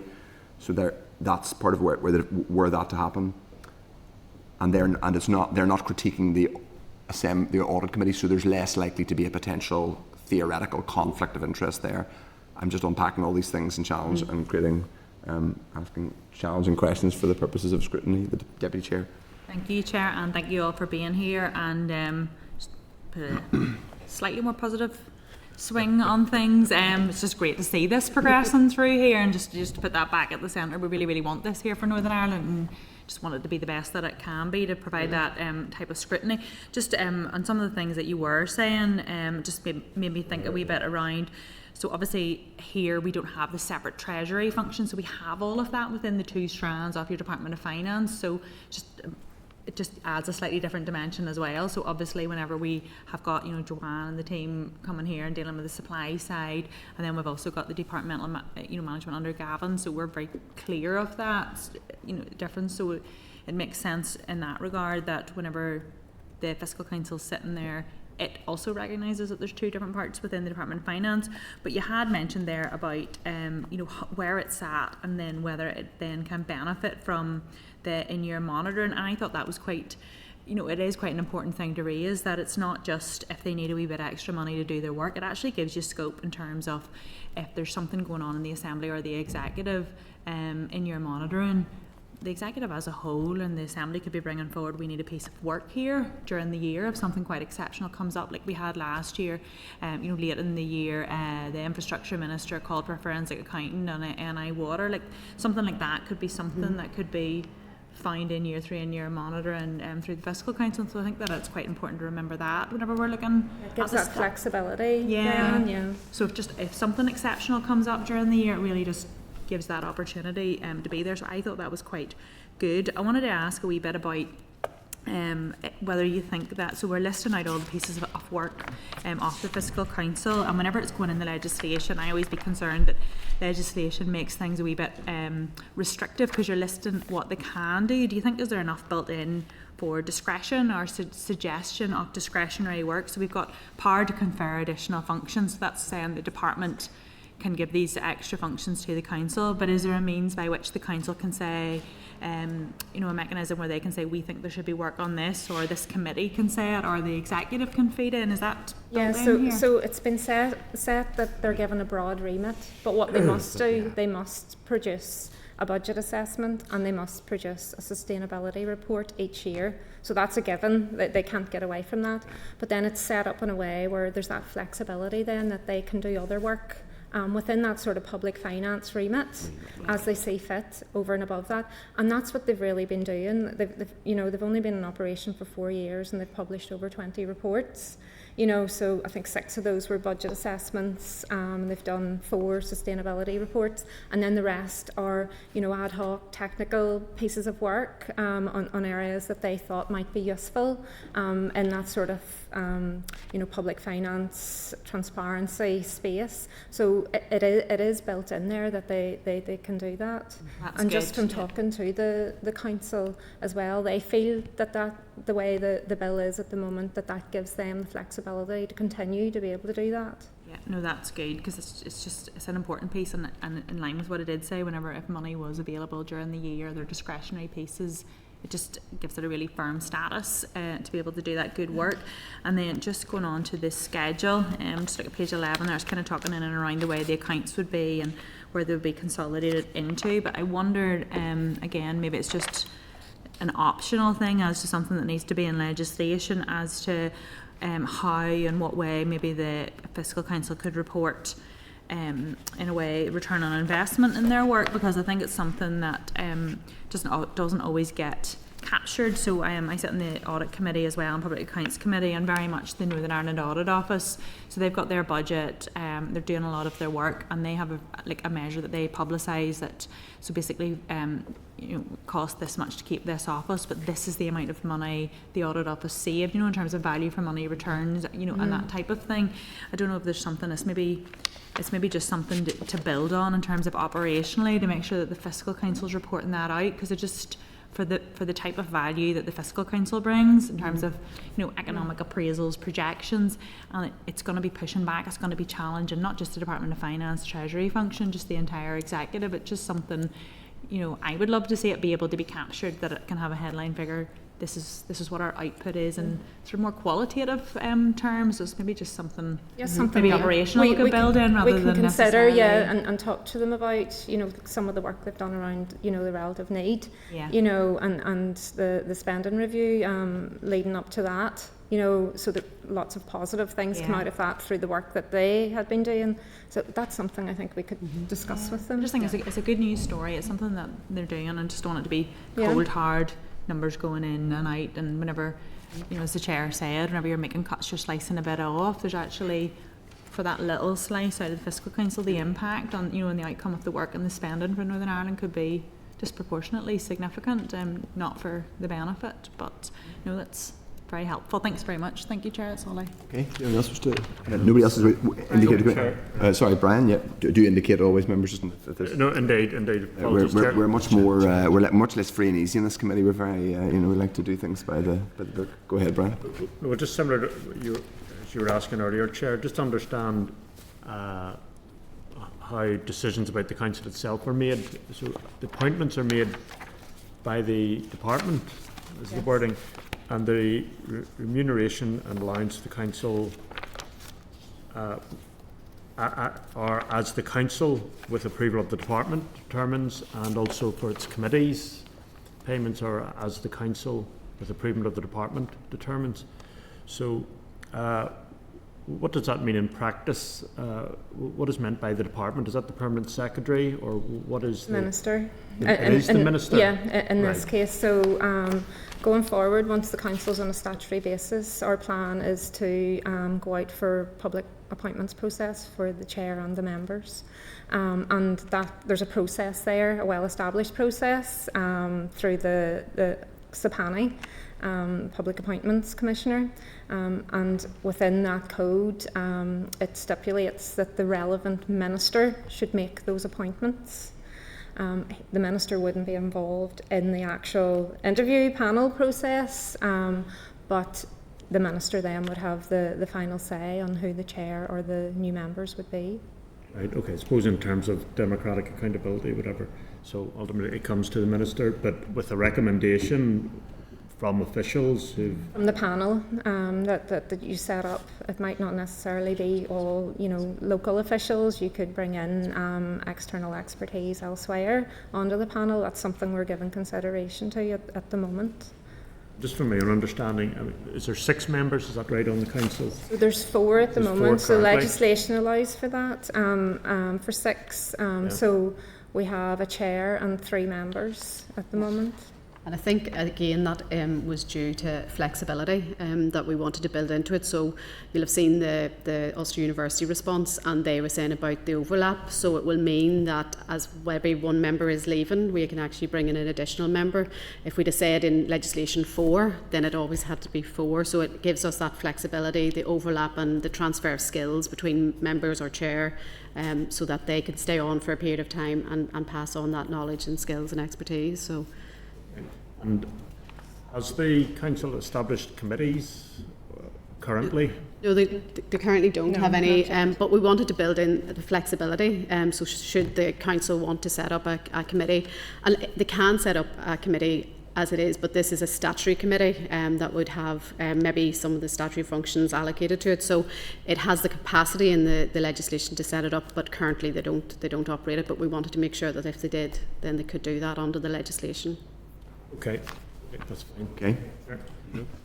Just on, I'm going to go back to the document that I'm sure everyone's read, which is the OECD Principles for Independent Fiscal Institutions. Now, the department's view is that it broadly matches what's in the OECD document. Further, our conversation before under resources, it says. This is the 4th principle, resources, which is number 1 is local ownership, number 2 independence and partnership. Anyway, these are the principles published by the OECD. On resources, it says basic preamble about the commensurate resources, but then it says the appropriations for independent fiscal institutions should be published and treated in the same manner as the budgets of other independent bodies, such as audit offices, in order to ensure their independence. So there's a slight tension there between treating them as like an audit office and treating them as the bill treats them, which is an arm's length body of the department. An NDPB, yeah. An NDPB. And I suppose that, it says that obviously they have to be adequately resourced. Yes. What we would say is the department to date has protected its budgets. To date, because the department sees the value in the council. I think very much right across the board we've seen the value of it. So there is, obviously that's but OECD principles are designed to be global, worldwide. So we take that on board. The other side, I suppose, we do look to our colleagues in the OBR, which again are a non-departmental public body, and operate very successfully independent of the Treasury, even though the Treasury is their sponsor department. So, but the OBR, like people not happy with the OBR at the minute, actually. I'm not. You've more inroads there. No, but I'm like there is a. I suppose what I'm trying to say is there is a. It being a creature of central government, even if it's in legislation, means that there is a potential for, whereas something that is more independently, perhaps more like, for example, the Congressional Budget Office is another one. Obviously, that Congressional Budget Office so the Congressional Budget Office, its primary customer is the legislature, i.e. the US Congress. Now, obviously, they've got a separation of powers there. They established it. I don't know when they established it, but they established it, and they provide non-partisan financial advice. I suppose, just for the purposes of testing it all to destruction, what would be the problem with saying we appreciate the fact that the Fiscal Council was created by the Finance Department? I recognise that successive finance ministers have treated it with respect, and that it has been a benefit, and we've had consistency of staff, both the council and the secretariat. But saying, well, actually, we think, the Assembly thinks we want to take this and have this be our advisory body, and it's doing the same job basically, but its primary responsibility is to advise, explicitly in statute, to advise the Assembly. Always worth saying, because certain people always say the Assembly is its own body, is a core part of the Good Friday Agreement as well, not just the executive. What would be the department's view on that, the downsides of that? And maybe I'm being too. I think we would have to. We spent quite a considerable amount of time considering this. It wasn't that we just decided to follow the route. I know that, and I appreciate your indulging my questions. We have followed all the guidance, I suppose. We would have no objections to it if that is what was required. But I think we need to be, I suppose, careful, because this is just, I suppose, this is the Fiscal Council being set up. But if we go against the guidance that is in place currently, then any ALB could also put forward that they would like to be sponsored by the Assembly and the Audit Committee. And I suppose just to be clear, we wouldn't say that they're an advisory body. They're independent of the Assembly, the Executive or the departments. So they're not an advisory body. They're there to provide independent commentary on the fiscal circumstance of Northern Ireland, the public finances of Northern Ireland. So again, I just want to be really careful that wherever it's set up and it is right, because I suppose many ALBs maybe would feel that they would rather answer to, the Audit Committee, and it's about Audit Committee's capacity and, the most appropriate way. So to say it's not necessarily the audit. It doesn't have to be the Audit Committee. It could be it's the legislature. This is about the relationship with the legislature.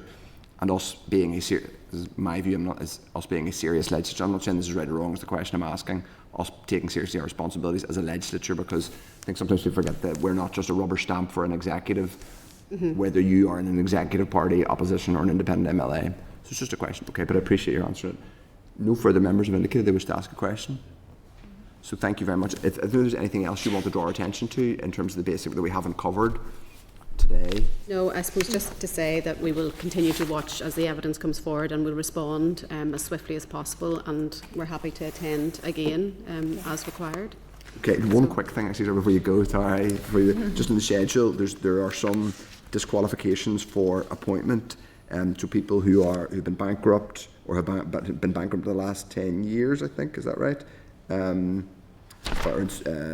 People who are currently civil servants cannot be, so you can't be a serving, so one of yourselves. You can't apply, no. If you applied, you'd have to leave your current job. You could apply and leave. Yeah. I'm not saying you should do this or would do Leave this. and apply, I think. Oh, really? Leave and apply. Is that not a problem? So surely some of the people who would be who would be good at this would be current civil servants or employees of the department? But you can't apply as a current civil servant, so you would have to leave the civil service and then apply. That's interesting. So you can't just apply, surely, but it's very unusual for people to have to leave their job and then apply for a job where they're unemployed and they can't, no? You'd have to leave I suppose first, it's to It's a protect. part-time job as well. If you're a member or chair, it's not a full-time job. Something to consider. Okay. I just wanted to clarify that. Any other questions? And look, I know you, like, some of the questions are a bit annoying, but that's our job. No, that's There'll be more annoying questions the next few months. Leave and apply, what we do? Well, no. And we'll try to answer them Can't see if I think. Yeah. I don't think I get the job.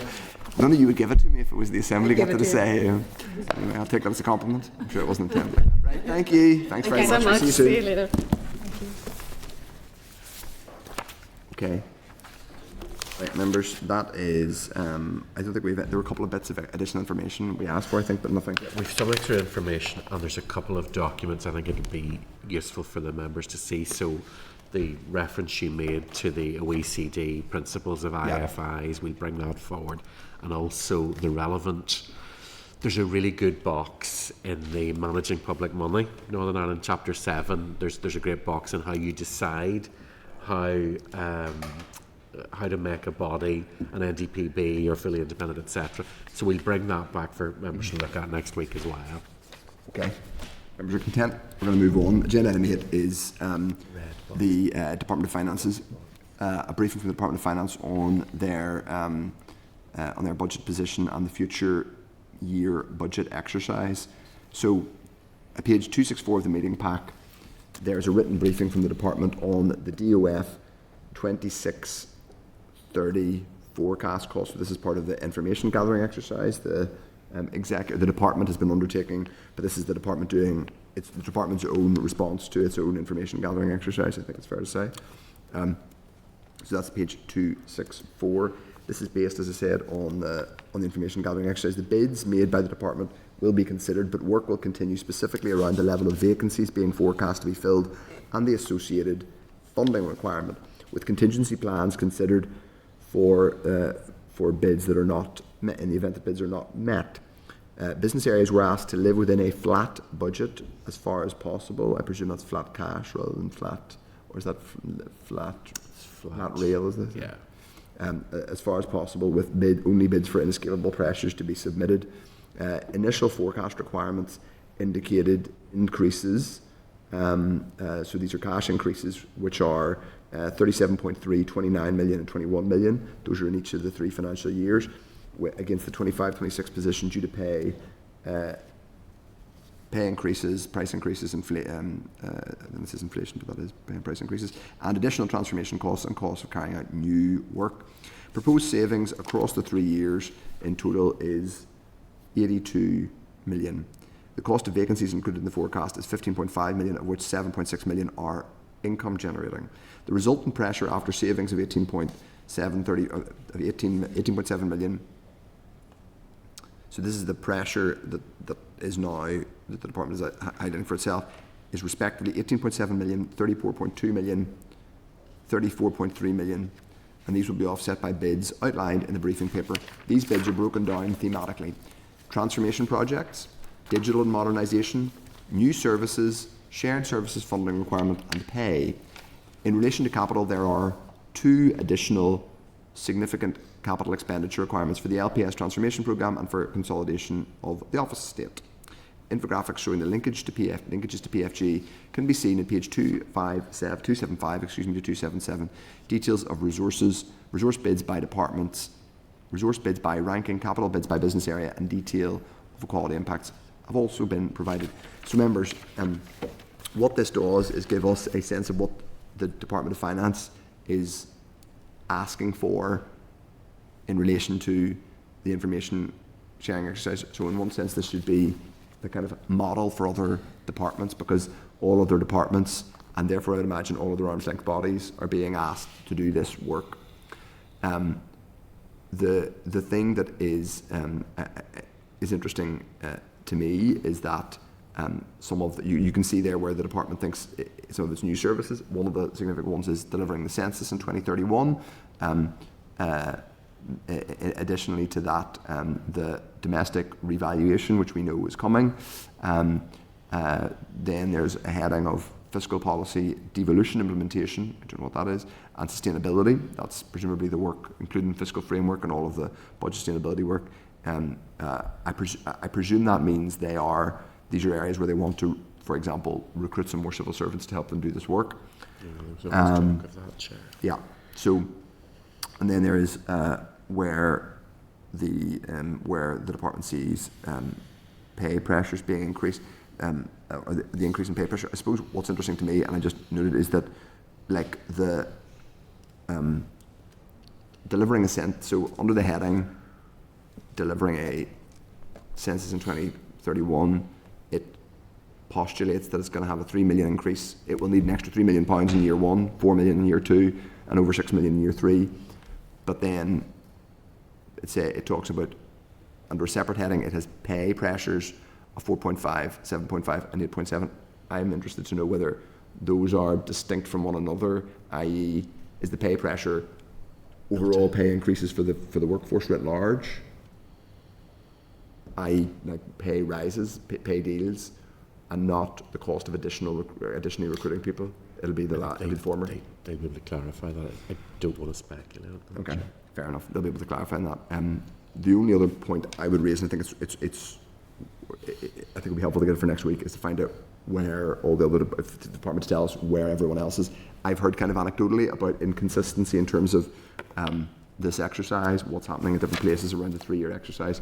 We now know there's probably going to be slippage in terms of when we're going to get the 3-year budget. So I think it would be helpful to get an update on, as concise an update as possible on where executive departments are, who has and hasn't responded, and when we think we're going to get the 3-year budget, because I'm not sure what the latest update is. Does anybody else wish to come in? The Deputy Chair. Thank you, Chair. Just a couple of points I have. It's good to see it in timely, because obviously Department of Finance will be the one collating everyone else's in. But just as usual, it's just a consistency of reporting. Is something to raise, and where we're saying that over the 3 years, they're talking about £82 million of savings. How much is actual real savings, or is it just a way that you're setting out numbers for a particular purpose? So just keen to get into the detail of some of those, where they're talking about increased income, reflecting DOF fully charging other departments. Is that really a saving? Because it's not a saving to the block, it's just really a shared service functionality, so it'd be worth getting into that before recognising that as a saving. Again, I'm always very reluctant to be classifying a move to digitisation as a flat saving, and I would just question where we are assessing the review of the quality of service, feedback from users, because more and more often, constituency services, people, everything's gone digital. We're reporting that we've saved money because it's digital, but actually people aren't being able to use the service, and they're deflecting it otherwise. They're using the services from my office, from community advice, from the library. So just rather than saying we've saved money from digitisation, I'd be keen to get that feedback. And the third one, the ongoing story of vacancies. So we're saying here that managing vacancies, the cost of vacancies, at what point, has anyone stopped to say that we've talked about this before, and I know it'll come into our inquiry, long-term vacancies? Are they just posts that have been sitting vacant? Have we actually reviewed how we're delivering services? Are the real vacancies? At what point do we actually say we've transformed our services and we're just spending less in this field longer term, rather than just having this line of carrying vacancies? And I think that the Department of Finance has less staff than others, so this is going to be small, and I can just already foresee some of the other departments, the larger departments with larger numbers of vacancies, having this. And is it a real saving? Is it a real number? And maybe just as the other departments are feeding all of this back, just again to highlight that, whether we do it here through this multi-year budget process, whether it's part of our inquiry, but it's something we have talked about here before, about what's real in terms of the vacancy piece. So that would be my thoughts on that. So I think to crystallise that, what we're really asking for is them to particularly break down what they mean by savings, and how real or hypothetical, or obviously they're not real yet because they're hypothesising into the future, but when they say savings, do they mean we are going to stop doing a particular service, or do they mean reporting things a different way? Yeah, exactly. Okay, we can ask for that information to unpack that a bit, and we're also going to ask for where the rest of the executive is in the 3-year exercise, and we'll come back to that. Anything else? Okay, Brian. I'll just ask there, page 5 of that report, which is 268, item 3, it says the cost of vacancies, including the forecast, is 15.5 million, of which 7.6 million are income generating. What does that mean by income generating? Does that mean these are jobs where people would be chasing up income? I think that this is where they're talking about it's services they're providing that they're charging other departments for. Vacancies in that sector, but let's seek a clarification. But talking about earlier about charging other departments, right? Right. So that's effectively vacancies in other departments. Yes, that is. No, I don't think so, Chair. No. I think it's more so. I don't know. The categorisation would be good to get clarity yes, on. It's a good question to ask. That's where it needs to be broken down. I think because we don't think we've asked specifically before where the vacancies sit. We've always had that block figure. We've had cost savings. So in that context, it appears to suggest, but we'll let them break it down for us, that ultimately roughly half of the vacancies are in areas where there is income generation. So those should really be priorities, you would imagine. But let's get a breakdown of just exactly what that means, because that would be concerning. So, So, Chair, if I could ask, why do they categorise it that way? Because it's almost like you're devaluing some of the staff, that they're not actually. I mean, yeah, it's very oddly drafted. If the cost means the salaries that are not being paid because there are vacancies is worth 15.5 million, and of the 15.5 million, 7.6 million of them are working roles that are income generating, for example, in, I guess, LPS or something like that. Is that what they mean? I don't know. It's poorly, kind of slightly poorly worded. Really? Okay, members are content with all that. We will move on then to agenda item 9, which is correspondence. 9.1 is the Hansard transcript of the Death, Stillbirths and Baby Loss Bill, clause by clause. We did that 2 weeks ago. So that's to note, unless any members have any issues with it. On your tabled packet item is 9.3, which is the transcript of the consideration of the committee report for the same bill. That's at page 52 of the tabled pack. I presume members are happy enough and are content to note that. 9.2, the 44th report of the examiner's statutory rules. There's nothing for us to worry about, but obviously we are going to be engaging with the ESR on the administrative, both bills, but particularly the administrative financial provisions one. Agenda item 10 is the draft forward work programme, which is at page 297 of the pack. There are two particular things to draw attention to, but the clerk is going to talk us through it. Chair, I'm just thinking on the back of the conversation members have just had around the DWF budget. We do have Joanne up next week, and what we might do is, because if we put the requests that have been made into the DALO readout process, it's going to take a couple of weeks.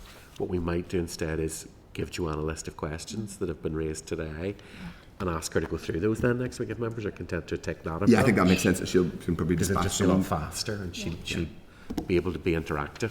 Yeah, I think that's to kind of I think that makes sense. Happy enough for that. We'll get the answers. We can take a note. It would be helpful, I guess, for members as an aid memoir. We can take a note of the questions that were asked. We'll send her that list so that we bring that back to committee for next week as well. I mean, just on that, Chair. Sorry.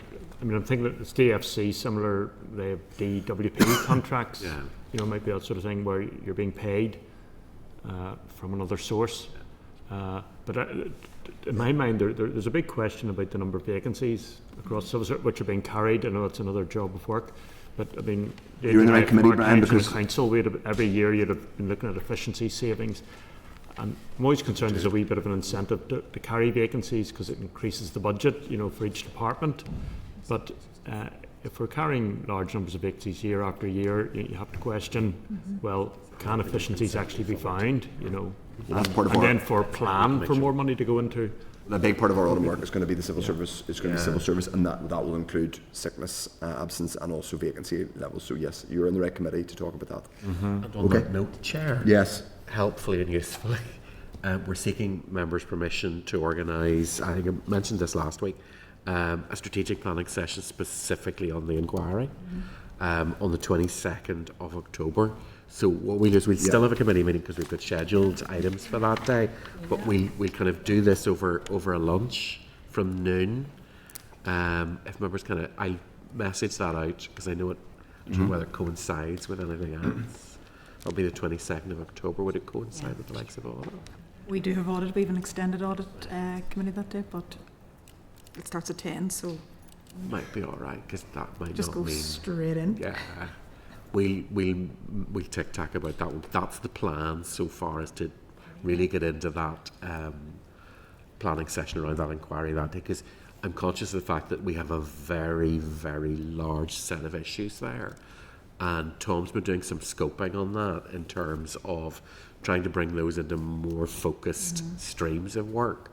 So that'll be kind of, it's not a wider strategy session because, to be honest, there's so much going on. The committee doesn't really have the ability to think of lots of other fun work streams to kind of look at. Don't be coming up any with the bills. That's pretty much pinned down until next recess. Yeah, well, we'll be coming straight out of audit committee and then over to that. That might be able. So we'll message about that one anyway. And I think those are the two really I wanted to flag up. Chair. Great. Okay. We're happy enough for that. Agenda item 11. We can publish that, Chair. Can I just say, agenda item 11 is any other business. Because we haven't heard back yet from the head of civil service or their team on. No, Chair, I'll talk to you about that separately. Right. Okay. Is there any other business anybody wishes to raise? No. Okay. Then agenda item 12 is date, time and place of next meeting. Next committee meeting is here in this room, 2 p.m, Wednesday 1st of October in the Senate chamber. I'll put the question. The committee do now adjourn. The committee is now adjourned. Thank you, Chair. No worries.